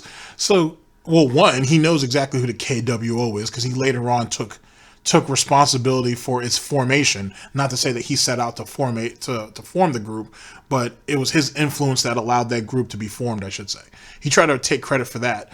But okay, something happens with the KWO, I don't give a fuck. It's none of my business. Whatever. And so I don't know what the situation is, and then proceeds, because this is what a DSP-ism is, this is what a Phil-ism is, to go ahead and describe to you all of the details that have to go along with it. Now, I don't know much about that, so I'll be learning about it as he speaks about that. But yet again, this is the same bullshit he pulled when SOK fell. When the SOK fell, he had a little bit of a not a diatribe, but a bit of a monologue talking about that shit. Like, all this hater group with all these people and all these leaks came out, and I don't know about anything, but, you know, all these details came out, and they found that the leader was doing all this shit behind the scenes that was really fucked up. He said the exact same shit. He sat there and raffled off details about this situation that supposedly he doesn't know shit about because he's a mature adult and he only worries about his life. Amazing, right? All right, let's hear about this. KWO, who apparently are, you know, the anti-DSP group, and they hate my guts or whatever. Somehow the YouTube channel went away and it kind of like disbanded and disappeared from the internet. Now immediately people start saying, it was Phil. Phil did it. He's in cahoots. He was working with a fan, and they did it, and they hacked an account, and they stole the information, and they revealed this guy's personal information. Phil was in Seattle house hunting, doing absolutely nothing, knowing nothing about it. I had nothing to do with it. I don't give a fuck. Okay? Now, I said at the that right there is real interesting, too. You want to know why? You want to know why? You guys know where I'm going with this. That Superhound situation. You know what I'm saying? That Superhound situation. Same concept. Same depth and style. I was too busy doing this. This happened on my day off. I don't know about any of that shit. I don't follow that type of stuff. I have a life. But yet, when some of that Superhound shit was going on to certain detractors, eventually almost everybody, but to all the main detractors, oh, I don't know shit about shit. But then when Kiwi Farms went down that one time for maintenance at like 3 or 4 o'clock in the morning, Phil's on Twitter being like, Snort, what happened to Kiwi Farms, guys? I just went to Kiwi Farms and it's down. What's going on with that? What the fuck are you doing on Kiwi Farms at 3 or 4 o'clock in the morning, Phil? I gotta go. That nonsense. You guys see the pattern? Oh, shit. Oh, boy. I smell bacon cooking. I smell bacon cooking. This year, I don't care about that shit anymore. I'm focusing on my own content, staying positive, pushing forward positively. This Seattle trip was the perfect example of this. I was so disconnected. I didn't give a shit about YouTube, about any of it. All I wanted to do was be in Seattle, look for houses, do some tourism, see the area, see if it's somewhere I want to live, and upload a couple vlogs. That's all I did, and that's all I cared about. And that's why I said I was so happy I was disconnected, because if I were here working and I had to hear all this shit coming around me, that this was happening and that was happening, it's too much. It really is too much. So of course, but you're lying though, because he was up. Remember how he said how fast the internet is, and he was uploading. He just said it right there too, that he was just uploading vlogs. But Phil just doesn't upload vlogs. He has to go ahead and see what people are saying under the comments of his videos. He has to see what people are saying on his page. He has to surf the internet a little bit. That's what he does. You know what I'm saying? I mean, shit, Panda kind of did it too a little bit. I mean, they're both drama hounds. You know what I'm saying? Or at least Panda used to be. I mean, it's what they do. That's why that's why he's making this a point of conversation right now. But whatever. Immediately, whenever whatever happened, because I'm still not clear on the subject.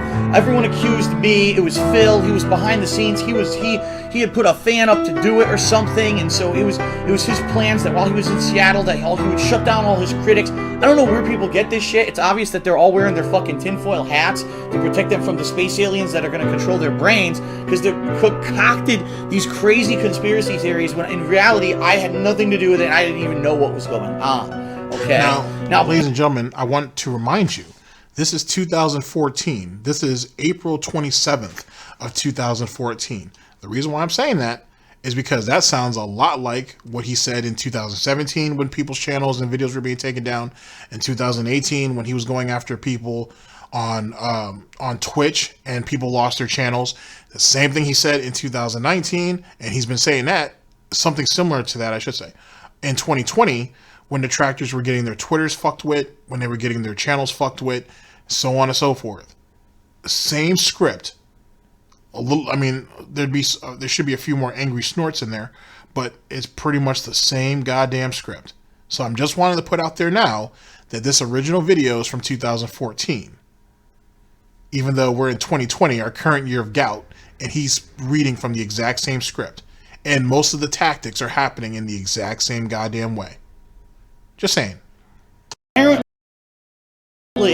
from what I'm to understand, and this is only reason I know this is because someone sent me an email saying, here, at least get up to speed on the situation for your stream, okay? Apparently, this YouTube channel that was this KW Kojima World Order YouTube channel wasn't just one person. It was a bunch of people who I guess had access to this channel, were uploading content to this channel, and apparently there was a falling out amongst the people who worked on this channel. I guess some people thought that it had gone too far and it was being way too harsh against me and others, and you know that the whole idea of what the KWO was supposed to be had gone off the rails, and therefore they didn't like where it had gone. And apparently there's another group of people that were very, they just hated my guts and they wanted to do nasty, slanderous shit, and there was just a falling out. I'm gonna bring that back, but keep in mind, ladies and gentlemen, he supposedly don't know what the fuck's going on. He don't have the details, but yet he's slowly but surely raffling off to you all of the goddamn details, some of the inner workings and some of the problems that surrounds the overall situation. Keep that in mind. But I'm gonna bring that back so you guys can so we can get that from the start. And apparently there was a falling out amongst the people who worked on this channel. I guess some people thought that it had gone too far and it was being way too harsh against me and others, and that the whole idea of what the KWO was supposed to be had gone off the rails, and therefore they didn't like where it had gone. And apparently there's another group of people that were very, they just hated my guts and they wanted to do nasty, slanderous shit, and there was just a falling out amongst these people where they didn't agree anymore, and one of them, who ultimately had control over the channel, decided to shut it down. And apparently, from what I'm to understand, there's a new thing they started up that's supposed to be more of levity, more of a lighthearted kind of, teasing, instead of hatred and really being nasty and malicious. Just teasing. Okay, this is criticism, this is funny, this is a joke.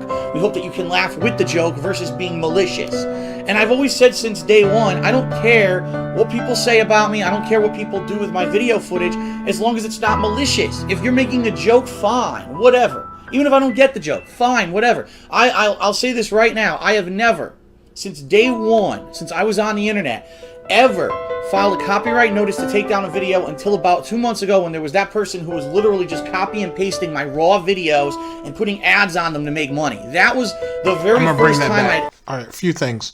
I'm going to bring that part back. It's probably about right there. Let me see something. Fine, whatever. Even if I don't get the joke, fine, whatever. I'll say this right now. I have never, since day one, since I was on the internet, ever filed a copyright notice to take down a video until about 2 months ago, when there was that. This is funny, this is a joke. We hope that you can laugh. Whitley had control over the channel, decided to shut it down. Okay, here we go. And apparently, from what I'm to understand. Okay, a few things. One, I don't care what you do with my footage as long as it's not malicious. Since when is criticism malicious? Since when is reporting on a situation that is clearly funny, most times absolutely hilarious, but certainly downright ignorant, how is that being malicious? How is it that you saying that you would slap an 11-year-old girl and people having something to say about that, which is criticism, how is that being malicious? First thing. Secondly, hasn't Phil told us that he's never taking down anybody on YouTube? He's never advocated for it. He's never pushed for it. He's never done anything of the sort. Now, the situation that he is talking about, or he's about to talk about in a minute, about how people were ripping his raw footage and putting ads on it and then, obviously uploading it, is Phil used to not upload his pre-streams. He never even thought about it. He never thought about it. But a channel, I don't know the channel, I wasn't around back then. A channel used to do that. They used to capture his pre-streams and they'd put them on YouTube and they'd monetize it. And they did this for a while apparently. And Phil ended up catching wind, ended up getting the channel taken down, and then monetized the pre-streams himself. So he didn't do it because he didn't know he could do it until he saw someone else do it, and then dropped them, had them dropped, and then did it himself. So in actuality, he should be thankful. He should be grateful to whoever that individual was, because that gave Phil another avenue, another income, a source of income revenue, if you will. another income stream, if you will. So he should be thankful for that. But I thought Phil says he never takes anybody down, though. And it's funny because that same thing you just heard is the exact same thing, ladies and gentlemen, that Monday Matt said on the kill stream, when he said that I don't flag people, I don't try to take anybody down. The only person I went after was it Godwinson? Or no, maybe not Godwinson. I don't know who the person was, so don't hold me to that. I thought he said Godwinson, but I don't think Godwinson would have done that anyway. But I went after this one person because they took my footage and re-uploaded it, and it was a straight fucking rip, and that's the reason why I put in the copyright claim or whatever for that. But other than that, I don't do that. I've never done that. I never would do that. And then we all found out what Monday Matt ended up doing later on in that same kill stream. Same concept, ladies and gentlemen. Same depth and style. And there's a new thing they started up that's supposed to be more of levity, more of a lighthearted kind of, teasing instead of hatred and really being nasty and malicious. Just teasing. Okay, this is criticism. This is funny. This is a joke. We hope that you can laugh with the joke versus being malicious. And I've always said since day one, I don't care what people say about me. I don't care what people do with my video footage as long as it's not malicious. If you're making a joke, fine, whatever. Even if I don't get the joke, fine, whatever. I'll say this right now. I have never. But I thought memes were hurtful. I thought memes were malicious. I thought memes were what drove Etika, Phil. Remember? You remember Etika, right? And didn't you blame all of that on the memes? And then you went ahead and reverted it back to, or you inverted it back to yourself and all of the memeing that you've been going through over the years and how that affected you and your mental health and all of that nonsense, right, ladies and gentlemen? Someone has to remember what I'm talking about. But right here, if people are joking around and doing stuff at my expense, even if I don't understand it, I don't care. But how many people does he ban on his streams for what he perceives to be detractor memes? But that's funny because how many detractor memes, ladies and gentlemen, has he tried to profit from on his streams? I'm just throwing it out there. I just want to try to help put the puzzle together a little bit. Day one, since I was on the internet, ever filed a copyright notice to take down a video until about 2 months ago when there was that person who was literally just copy and pasting my raw videos and putting ads on them to make money. That was the very first time I'd ever put a copyright kind of claim against anyone, because I don't care what people use my content for. There's people who've done positive montages, there's people who've done negative montages, there's people who've done whatever they want, and I'm not going to sit here, trust me, I'm not going to sit here. I love making creative content and doing positive stuff. I'm not just going to fucking sit here and file copyright restraining orders or tell my lawyer, sit at your computer all day and have your file clerk putting copyright orders on every single person who uses a clip from my video. That would be absolutely preposterous. That would be so ridiculously egotistical and unreasonable to ever do anything like that, and I'm never going to do it. So I've never done it before. It's actually funny because people have said, oh, well, Phil, there was that DSP Cult Leader channel and that had copyright claims put against it. It wasn't me. I swear to God, it wasn't me. I never did. I actually, the DSP Cult Leader channel does still exist. They don't upload it. They haven't uploaded to it in a very long time, but it does still exist. And yeah, I'm sure Phil tried to squash that shit. And there's a lot of thumbs downs on that shit. And not like a lot of thumbs downs like you find on my videos, because my videos are utter shit. You can tell that Phil was organizing an attack to try to discourage that person from making content. Like, there's a shitload of dislikes on some of those videos for no good reason, to be honest. It's just legitimately calling Phil out on his shit. So yeah, I believe Phil tried to organize to get that channel taken down. Also, this is how you don't play. You can, and this will always stain Phil. That's why he hates This Is How You Don't Play so much. You know damn well that he sat there and he tried to not only did he take the video down, I should say. He did take the video down. But I wouldn't be surprised if he tried to take down that Evil AJ channel. He never did, as far as we know. But we know for sure he took down the very first Evil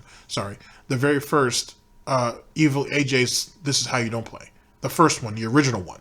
The one that's up now with even more millions of views is the one he uploaded later.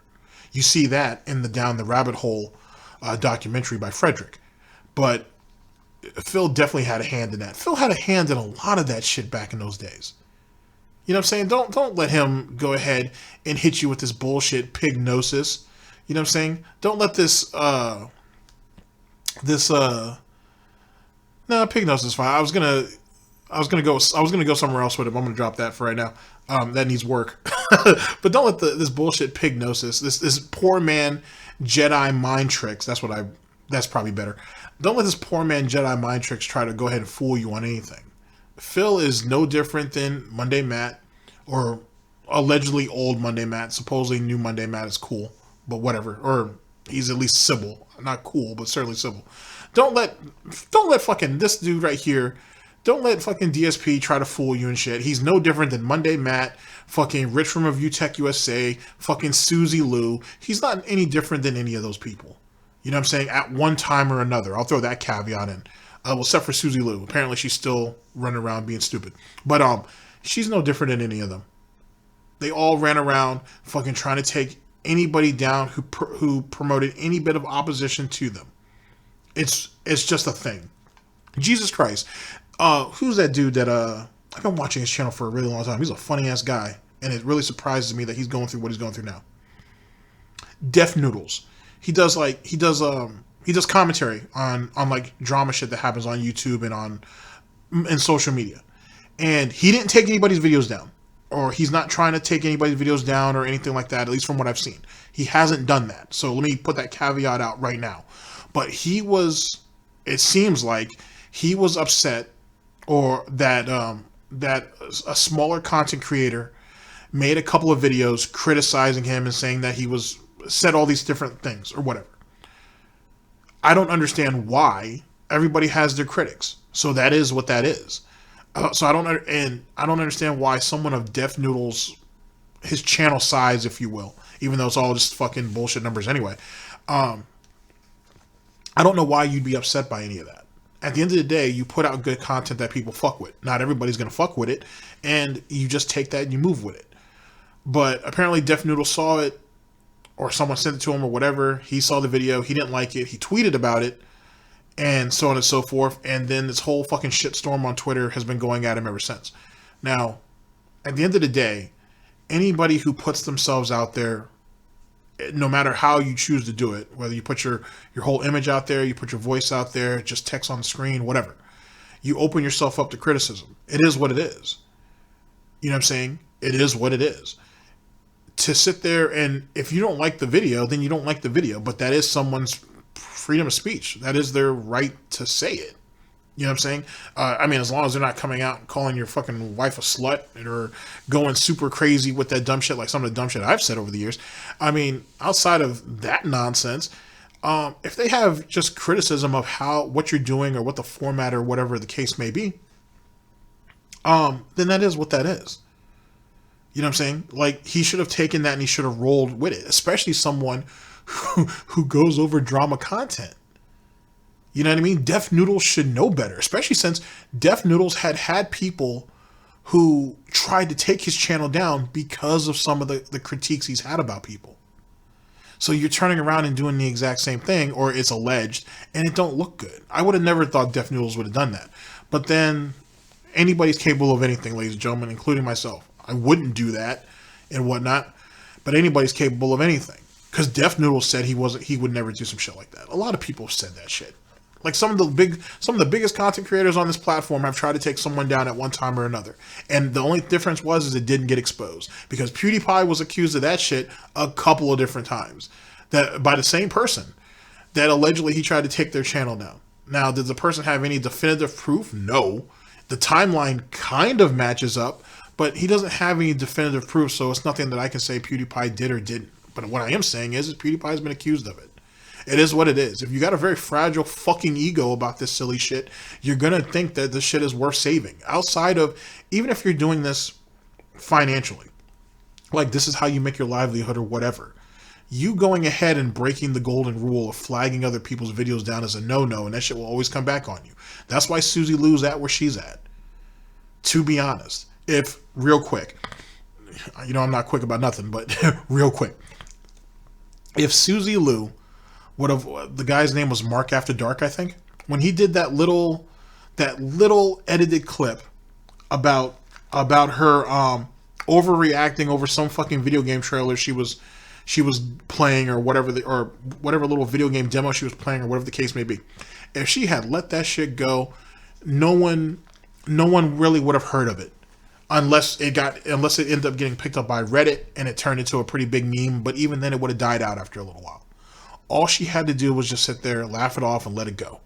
She thought she was above that, and then she waged her campaign with flagging that. Then she tried to flag everybody who was talking about it. Then when everybody band together, whoever her YouTube contact was came out and flexed all this power that no one thought that they had, and showed all this favoritism and all this bullshit. Then people went in and really started digging, and they found all this dirt. And now look at her. Now she's on Twitter every fucking day bitching and complaining about how, basically what she's saying is, I've lost all my pearls because I was stupid as fuck, and all these people were harassing me. When in actuality, if you never had flagged that dude's video, no one would have ever looked at anything about anything. It would have faded away. It would have eventually faded away, and everybody would have moved the fuck on. But because you let 7 fucking seconds ruin your life over the last like 2 goddamn years, now you crying about how you're being persecuted and all this other silly shit. Stop. You're embarrassing yourself. You know what I mean? And then it was a fluke that she got to where she was at anyway. Apparently, she had somebody at YouTube who was really like pushing buttons for her to make shit happen. Something that most people don't bring up, but I think it should be. I mean, it doesn't matter now. She's kind of already fucked herself over, but it's kind of like the girl who did the situation, or the woman who did the situation with living out of her van. You remember that? And DeFranco, Phil DeFranco, or whatever his name is, he went ahead and promoted that shit, and YouTube was pushing her to the moon or whatever. But people were like, how does she have 1.7 million fucking subscribers and no one even heard about it? I only heard about that because big ups to Memology 101. Memology 101 reported on that shit. And it was because, and then I think I had asked him a question in his comment section or on Twitter or some shit. And then I looked, and I was subscribed to this chick's channel. I didn't know who the fuck she was before that. And so then I unsubscribed. And then 2 days later, I was resubscribed to her again. How the fuck does that happen? I think Susie Lou was something like that, but on a much smaller level. But no one ever really speaks about that because I don't think everybody's really ever thought of it. But I think it's the same fucking thing. How is it that you have a content creator on a fucking YouTube, on a YouTube Rewind, right? When she had less than 1 million subs. I think she had less than 500,000 subs. How the fuck did she make it up there? You know what I mean? Which is something that people like John Swan and all those people had looked into. So she screwed everything up for herself. You know what I mean? She screwed everything up for herself. She should have stayed in her goddamn lane and let that shit slide. But she didn't, and look at how she got fucked. Now, for us to come back full circle, or come back to the other side of these baby back ribs, that's what happened with Darksydephil. He let these things should have never have been addressed. He should have just let that shit go. But he couldn't. He couldn't, because his ego was too goddamn big. And it ended up coming back to haunt him. And then he tried to get other people to do the dirty work for him, and it didn't matter because the bloody hooves always came back to him. You can't do fucked up shit and not think people aren't going to look into it. And unless you're willing to show proof, remember, Phil says you have to show proof, you're always going to get hit. You're always going to have to take the hit. Especially when you have a penchant, when you show a pattern, or you show a repetition of doing these things over and over and over again. And that's what got him.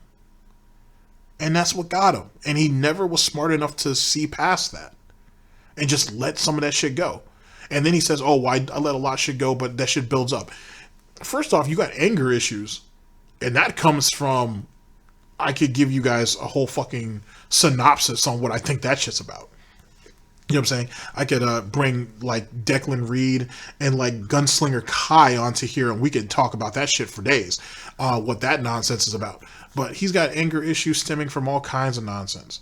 And a lot of it, it's in his own head. A lot of the enemies, a lot of the persecution, a lot of this bullshit's in his own head. That's what drove John and Howard away from him. He did it to himself. I let people do whatever they wanted since day one. So you know, I don't understand why people think that I'm always involved when this shit kind of happens, okay? So apparently, there's a new group now. It's the original people who started the KWO. They're trying to restart it to make it better and make it what it originally was supposed to be, just something that pokes fun at me. And I don't know if it's just going to be me or other people. I don't know, and I don't care. All I know is this. I don't give a shit. I knew nothing about it. I still know nothing. Everything I'm telling you right now is pure speculation. I don't care. I'm back. I'm here to make content for you and to entertain you and to play video games and to put out vlogs. That's what I'm here for. Not to sit here like a fucking 12-year-old girl, little sissy who loves gossiping about other people and acts like, you know, an immature brat and basically is going to be talking all this kind of gossip and controversy and all these crazy conspiracy theories. No. I'm here to put out entertaining gaming content, period. And that's all I care about. So stop sending me messages, stop tweeting me about it. You don't know how many people tweeted me about it. I said, well, ignore that one, ignore that one. I just didn't care anymore. I stopped reading Twitter after a while because so many people were contacting me about bullshit when I was out there trying to seriously house hunt. Alright, so that's the bottom line. I don't know what happened with the serious issues or whatever, the things getting shut down. No idea. Okay? I don't even know, and I don't care. It's over with. I guess. I don't know. Again, I never went to the fucking channel or frequented it. I didn't even know what was on there. So I don't know what's on the channel. I don't know how people think I'm involved. I know nothing about it. And the bottom line is this. Do I support people who go out there and do things like revealing someone's personal information? Do I support people who go out there and hack people's accounts? If that even happened, which I don't know. Obviously, no, I don't. And I've stood up and I've said it before. No, people have done it to me. People have revealed my personal information, even though it's public anyway. So, you know what? People say, oh, Phil, your address. Someone revealed your address. My address has been public information since I moved to this condo. I didn't register as like a private person with a hidden address or anything, okay? But, So then, wait a second. So then you were never doxxed, right? Like he said, it was all public information. He put his public name out there. So he was never really doxxed if all of his information was already out there because he was going by his name, right? I'm just co-signing to what he said. Here, let's bring it back. Let's see here. I don't want people to say, oh, Phil, your address. Someone revealed your address. My address has been public information since I moved to this condo. I didn't register as like a private person with a hidden address or anything, okay? But that being said, people have done it. People have revealed my personal shit. Oh my god, I figured out a phone number or something. Oh, I found out this personal piece of info revealed. Those people are fucking losers, okay? These are people who they think that this is news. And they think that gossiping and this shit is like the biggest, coolest thing because like, oh, I gotcha. No, I don't support that. And anyone, I'll tell you right now, anyone who ever does stuff like that in my name, you're basically going against my wishes and you're doing it on your own. And the bottom line is this. When you get an internet... You're going against my... Hold on, I'm going to bring that back too. You're going against my wishes and you're doing that on your own. But then again, we all know Phil is all about retribution. He's always been that way. He's a vengeful... Phil is as petty and as vengeful and as resentful as anybody. Like, he really, really is. He's an absolutely pathetic individual when you think about it like that. So, if anytime he could get any type of retribution on anybody, he would. Perfect example of that is Halloween, October 31st of 2018. It's Tevin's fault. And hey, Phil, there are people, you know, we're going to go after him because we're tired of what he was doing or whatever. He didn't stop them. He didn't sit there and say, hey, that has nothing to do with me, or hey, you shouldn't do that. That's not going to help anything. It's just going to make things worse. He was like, you've gone too far. And that sick motherfucker named Tevin went ahead and ruined everything for me and my wife. And I'm not going to be the one to do it. I'm not going to be the one to finally get you, but they are going to come and get you because you do deserve it because you've taken this too far. If that was the case, he says right here, that was against his wishes though. And he would never wish for anybody to do that. But he was okay. This is 2014. But in 2018, he was okay with Tevin getting taken down. He basically co-signed to it. Or he said something was going to happen to him. Because, now I think about it, yeah, because Tevin actually was... Because Tevin was taken down off of Twitch in like August of 2018, I think. It was like August or September of 2018 is when he got taken off Twitch. But then in October, he sat there, basically Phil threatened him and said that something else is going to happen to you. And I think that's when Phil was trying to actively get him kicked off of YouTube at that point. So, yet again, Phil and these people came to Phil and told Phil what they were going to do or what they were attempting to do. And he didn't go ahead and try to discourage it. He didn't say, oh, you're doing that in my name and I don't want that. He let it happen and then thought he could flex on Tevin by telling him, hey, this is what's going to happen to you. Just saying, you've gone too far. That's what Phil said. And I know a lot of you remember that. Semantics, I guess. And they think that gossiping and this shit is like the biggest, coolest thing because like, oh, I gotcha. No, I don't support that. And anyone, I'll tell you right now, anyone who ever does stuff like that in my name, you're basically going against my wishes and you're doing it on your own. And the bottom line is this: when you get an internet following, or anyone gets a following, it doesn't even have to be an internet following. Once you get a following, the people have to understand that I cannot control the people who are my fans. I can't control every single person. I'm not some kind of amazing mind controller that I can make it. People are going to do what they want to do. All right. So if you put yourself out there to be someone to be attacked, then chances are it's going to happen. And let's bring that back. Well said. One, he makes a point. He can't actually you can't control or you can't tell people to do things or not do things. But when you're actively encouraging it, or you're pig whistling as we call it, then you're doing that yourself. Secondly, you do have some liability in that. Now, second part of that, if you put yourself out there, you open yourself up to be attacked. Yeah, it goes both ways, dumbass. That goes both ways. You're right. I come up here and I make my 4, 5, 6, 7, 8 hour videos or whatever I decide to make, and I open myself up to be criticized for that. But you open yourself up for being a fucking dumbass anyway, too. I have the right to criticize you, and people have the right to criticize me. It works both ways. To be honest, it works both ways. So don't sit there and get mad about that when in actuality you're the source. It starts with you. Just saying.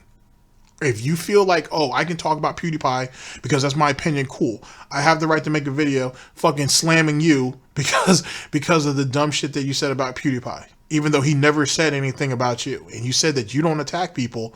You only react when people attack you first. That's where the whole King of Hate moniker comes from. And that's what Phil hates, because he gets called out on bullshit that he is on record for saying, but he doesn't want anybody to bring it up. Yet again, it works both ways. I can't control every single person. I'm not some kind of amazing mind controller that I can make it. People are going to do what they want to do. All right. So if you put yourself out there to be someone to be attacked, then chances are it's going to happen. And that could be said for people who are my detractors, but also people who are my biggest fans and defenders. That when you put yourself out there on the internet, that you make yourself a target. And you're going to make it a channel where the entire intention is negative criticism and or hatred and or saying nasty shit about someone. Something might happen to you. You know what I mean? Like, what did you think would happen? You made yourself... Let's bring that back. Ladies and gentlemen, that's pig whistling. If any of you guys ever wanted a definition of that shit, that's pig whistling. Because think about what he just said. Well, I'm going to bring it back for you guys anyway. But think about what he just said. Whether you're one of my biggest fans, my biggest supporters, defenders, whatever, or you're one of my detractors, if you put yourself out there to make negative criticism, what's positive criticism to you, Phil? Because to Phil, anything that goes against the grain of what he's doing is considered negative. He never calls it criticism, he just calls it negative. So I want to know what positive criticism is, Phil. But anyway, positive criticism. But that right there, ladies and gentlemen, is pig whistling. That, hey, whether you say something about me good or not, you put yourself out there and something might happen to you. This is him saying, hey, if you come after me, right, or if you say something about me, something could happen to you. Which goes right back to that Tevin analogy I gave you guys just a few minutes ago.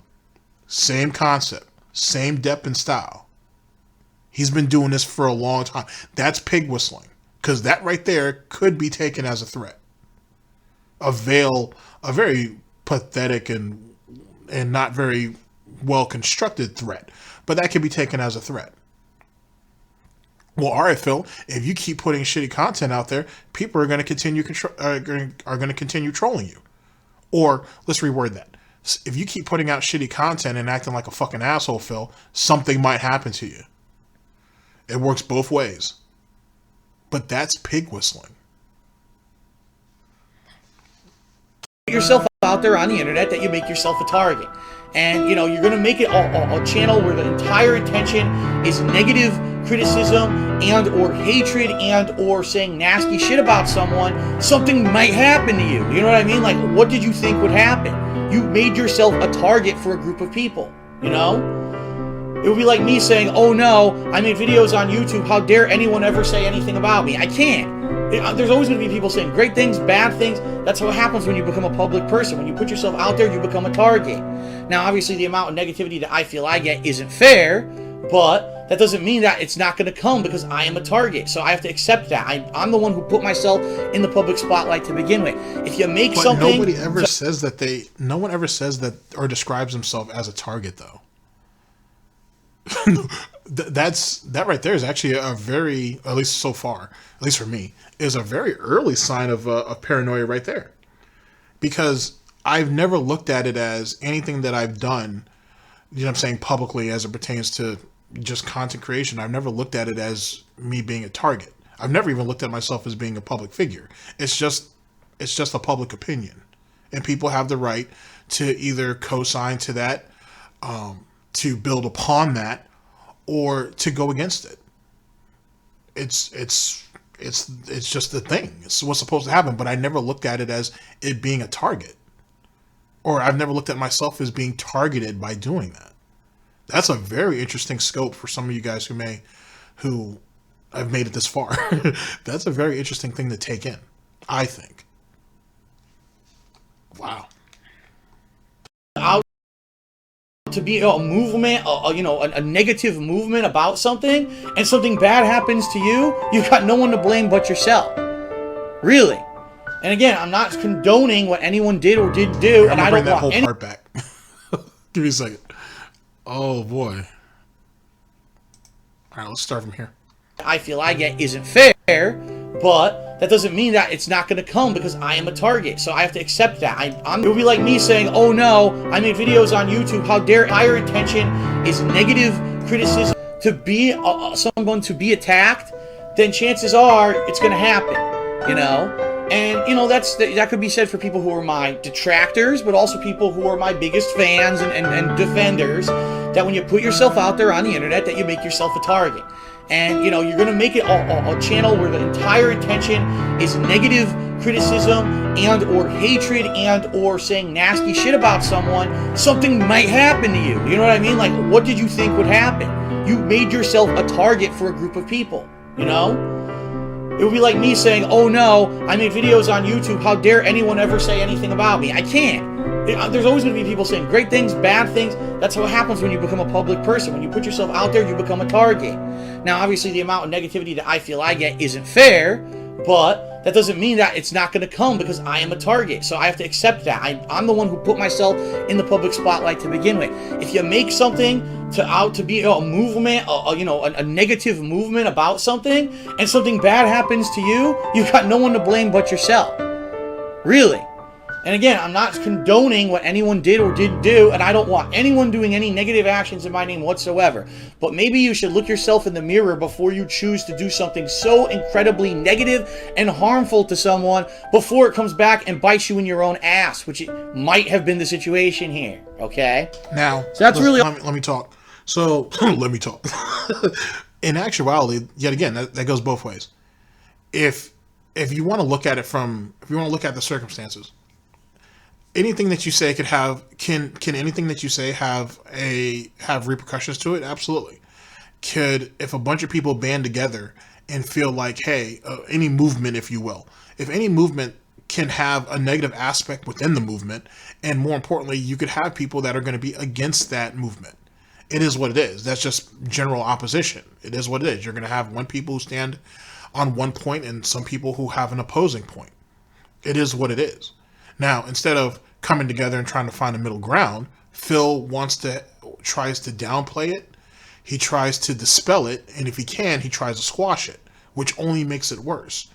And yet again, if these people have such a negative opinion of you, or have all this negative, as he says, criticism of you, you've never thought about self-evaluating why these people have their criticism of you? No, you didn't, because you feel like you haven't done anything wrong. That goes back to his situation where he said that he gets a lot of negativity online, and he gets more than what he feels he should get. But there's not so many people who run their mouth the way Phil does. And not just against his opposition, which is other content creators, because he doesn't look at them as his peers. He only does that when he needs to blanket himself as being a gamer. Other than that, he looks at them as the ops. Not just his opposition, but for his detractors, or for his critics. His detractors, critics, haters, and trolls. Sorry, detractors, trolls, haters, and critics. That's how I word it. Same concept. Like, you know what I mean? It's like, oh, you guys don't have the right to sit there and do this to me. That shit's unfair. Or you're too harsh. Yada, yada, yada, yada. That doesn't make it comfortable for me to sleep at night. Oh, well, that's freedom of speech. You may not like how it's given, but there is some value in it depending on what it is. If they're just out here calling you a fucking asshole or loser, you're not going to get anything from that. But if they give you some constructive points for you to really ponder on and build off of, then that's something else. And he's gotten plenty of that and never did anything with it. Never did anything with it. He completely brushed that off and went straight to the negative bottom of the barrel shit. Oh, you're a fucking asshole. Oh, I hope you die. Oh, this. Oh, whatever. That's the stuff that he likes to focus his energy on, because he doesn't want to focus on the actual constructive criticism, because he already knows. And he doesn't want to face that. So that's why he focuses all his attention on the real, like, bottom of the barrel negativity. A lot of people are like that. A lot of people are like that. They could have, and then here's the crazy part. They could have, let's say they have 1,000 comments under their videos. And let's say only 100 of them are actually negative, if you will. The 900 that's positive or constructive or whatever, he, like most content creators, will disregard all that shit, especially if they got their heads up their asses. They'll disregard all of that shit to address these 100 people here, or these 100 comments here. Why? Why? You're not going to convert those people. If it's not constructive, you're not going to convert those people. Those people are already set out to hate you. Let them. Who gives a shit? Really, who gives a shit? And I don't understand why people can't just let that shit go. It is what it is. Just you know what I'm saying? Just take it and move with it. It's not hard, but everybody makes it seem like it's fucking like the fucking trials of Hercules and shit. Like, if it's really that serious, then take a break from the internet for a while or something. I don't know. Like, it's not that serious. It's really not. Because this public image of you, at the end of the day, will probably be more harmful to you than anything. And more importantly, if you are going to parlay this into something useful later on down the line, you addressing every single hater is not going to do anything. All you're going to do is feed into that movement.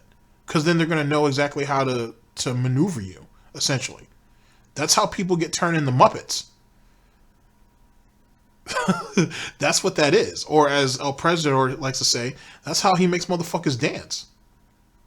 8 Thoughts is another one. He does that shit too. He'll purposely nag a person until they break. And if they don't break, he leaves them alone. If they do break, then he'll continue to keep picking on them. And he may even lay off of them for a little while, but he'll go back because he knows how to work you. That's why Jordy's where he's at. That's why a lot of these locals are where they're at. Oh man, it's crazy. All I have to say about the matter. I wanted to toss that out there. And again, it's all pure speculation. I don't have a clue if any of it is true or not. I don't know. I don't care. I'm back to do gameplay for you guys, period. And of course, you know, vlogs and other creative content. Now, one last thing that I want to cover before I get started with tonight's stream officially is that tonight's video is primarily going to focus on my trip to Seattle, my observations about Seattle, things that I did not talk about in the vlog videos. It's not going to be like a cumulative recap of the vlogs because you guys already could see the vlogs if you want to see them, although I will be mentioning here or there little things about the vlogs that I put out, but that I think are maybe highlights or whatever that you guys may want to see. Or hear about. Maybe you didn't check out the vlogs. There was a cool thing that I want to point out. But primarily I'm going to be talking about my observations about Seattle, what I thought about that area of the country, the homes we saw, the process by which we did this, some behind the scenes info of stuff I didn't record because I wasn't able to. I'm going to basically tell you, you know, exactly what I thought about the entire situation from start to finish, and what we are in the process right now, what's going on, did we make a decision, yada, yada, yada. All that's going to be discussed in tonight's stream. If you want to know what's going on this week regarding footage, regarding what games is Phil playing, that is not tonight's stream at all, okay? That's tomorrow. Tomorrow I will be doing the weekend preview, just like I always do. It's actually going to be earlier than usual because tomorrow is a really weird day. So I'm actually, in this vlog, I'm going to, before I even start with the Seattle stuff, explain what tomorrow's schedule is so everyone understands what tomorrow's schedule is, so that no one's like, I don't get it, what's going on, Phil's back, well, what's he doing? Because it's different from a typical Sunday, okay?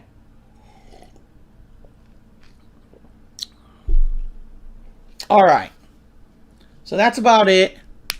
I'm really strongly debating whether I should even use the webcam tonight, because as I said, my connection is so awful.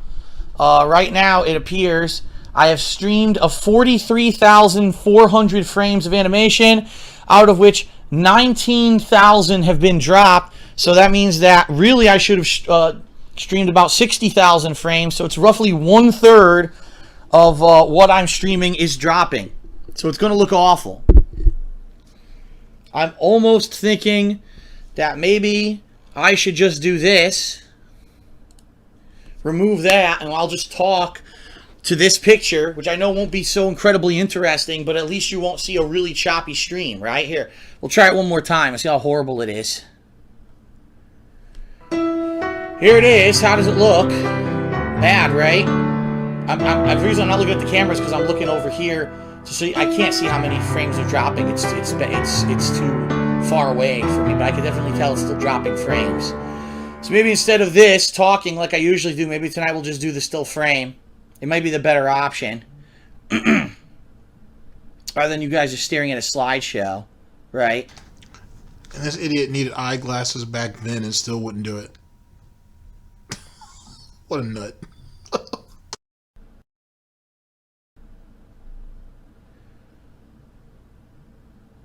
Actually, now that I'm looking, it looks like it wasn't choppy. During that period of time that I was talking, it wasn't choppy at all.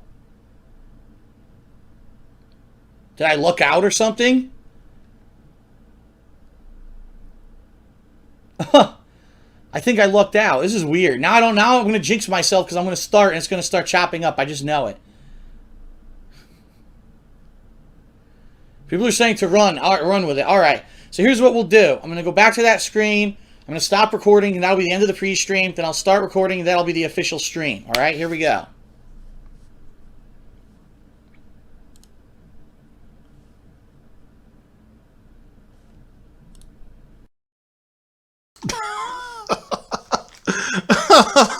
Oh, that was funny. That was really, really funny. All right, thank you very much to LD for just another great piece of DSP history. That was essentially a drama stream talking about the KWO. That's basically what that was. Oh, it was your typical. It's almost like a regular day off type stream, to be honest with you. Yeah, or pre-stream. Yeah, I was on vacation. I was having such a great time, and me and Panda were doing great. We were trying to progress and try to find out what we're gonna do with our lives moving forward. And all you haters brought me back in. You know what I'm saying? Every time I think I'm out, y'all pull me back in. That's all this was. This was a glorified drama stream, pre-stream, I should say, for the KWO. That's all this was. And then complained for minutes on end about it being choppy, and come to find out it wasn't actually choppy because he's a fucking idiot. He can't even see. He don't even know. He don't even know because he can't even see his own screen. Wow. All right, ladies and gentlemen, give me a minute to go ahead and straighten all this up. We will reconvene for final thoughts, and I will let you guys go. Amazing. Absolutely amazing.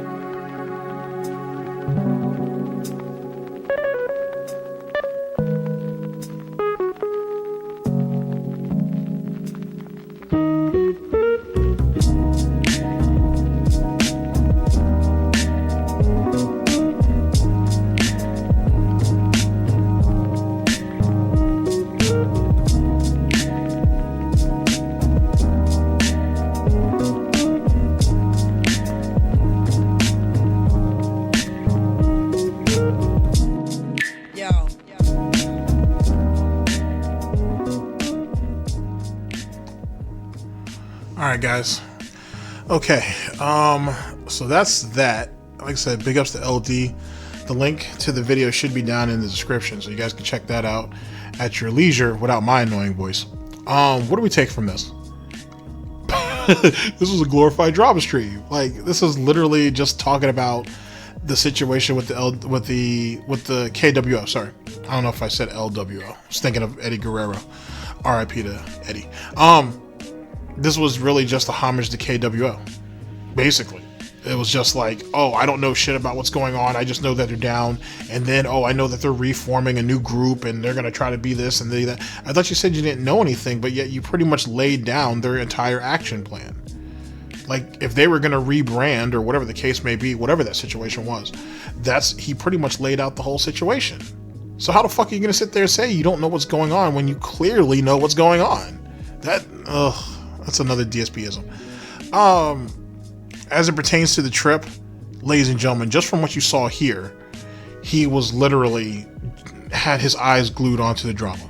Because if at any time that Phil can outlast or outlive anybody, he can't outlast anybody, you can ask Panda and Cat about that, but time he outlives anybody, he's going to be on top of it. And this was no different. This proves it, to be honest with you. He was knee deep in that shit, ladies and gentlemen. Knee deep. So that's pretty much what that was. A lot of pig whistling. There was a shitload of pig whistling.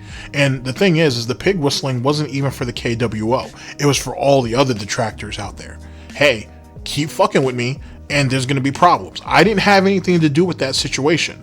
But if it was whoever it was, they obviously don't like you guys fucking with me. Keep fucking with me and that's probably going to happen to you guys too. Excuse me. That's basically what he said. He completely and utterly pig whistled through that shit. He can't say that he didn't. And he blatantly lied on a couple of different occasions when about certain shit. But it is what it is. I gave you guys a story about the situation with Phil flagging down people or flagging down that person for their content. Big ups to Almighty Tevin for that and whatnot. Because I remember hearing that in one of his old videos, and then you can look it up to some degree and you can actually find some of it. Can't find all of it, you can find some of it. So that is what that is. But big ups to Tevin all around. Big ups to Almighty Tevin yet again for being partnered on Twitch. You know what I'm saying? Which, that should have happened a long time ago anyway. But big ups to that. Big ups to LSB and his success. Big ups to the detractor community in general, because there's a lot that can be built off of this situation. Like I said, I'll put a video out for the main channel on that. Like I said, we're getting into the 12 days of Gout miss / Snout miss / Snort miss. So as long as things don't get hung up on anything in particular, we'll have that going on. And then we also have we'll have a dedicated, I don't know, probably be I think Ludwig World Order, or LWO. I think he has like 8 or 9 videos out going over the situation with the detractor FGC. So we're gonna go through all those. So that might be like a little over a week worth of videos, and then yet again we'll have the history or historicities of of Darksydephil and his FGC history here, and we're gonna break that shit down. So like I said, there'll be an announcement video for both of those, for all three of those situations. So look forward to that. Thank you guys very much for listening, and I very much appreciate it. Like I said, once the Snortbucks kicks in, I start becoming really, really talkative. So that's a thing. But make sure, yet again, if you guys, the link should be down in the description. If you're not following the official Snortbucks Twitter page, please do, and whatnot. Whenever a new trailer comes out, or a new piece of artwork comes out, or if they take any recommendations for a new flavor or whatnot, that's the place to go ahead and make your voices heard when it comes to the brand of Snortbucks, Hard Snorts, Gin and Tonic, Tim Snortons, the new beer line, all, and so on and so forth. It's a really funny, and it's a really fun account to go ahead and watch over. And Chio18 has put a lot of work into it, so I would very much appreciate it if you guys would go over and at least take a look. If you choose to follow it, you choose to follow it. So thank you very much to Chio. Thank you very much to LD. Thank you very much to Paul. Like I said, Paul's third book has just come out. The link to Paul's first book is down in the description. You will find there will be a coinciding link within that link to his other 3 books if you guys have not picked those up yet. I do have a video in the works for that. I hope to have that out soon, talking about that. But if you guys haven't had a chance to take a look at the book line, please do. I've read 2 of them, and like I said, my 3rd one just came in, so it's a good read and whatnot. And I'm very much appreciate some of you in the audience for also purchasing the book. All the members here at GTG Network and Productions have purchased the first 2 books, so, or at least a couple of them anyway. So that is what that is, and hopefully the 3rd book will. Hopefully people like the 3rd book. I know I will, but hopefully people like the 3rd book. So big ups yet again to Paul. I very much appreciate it.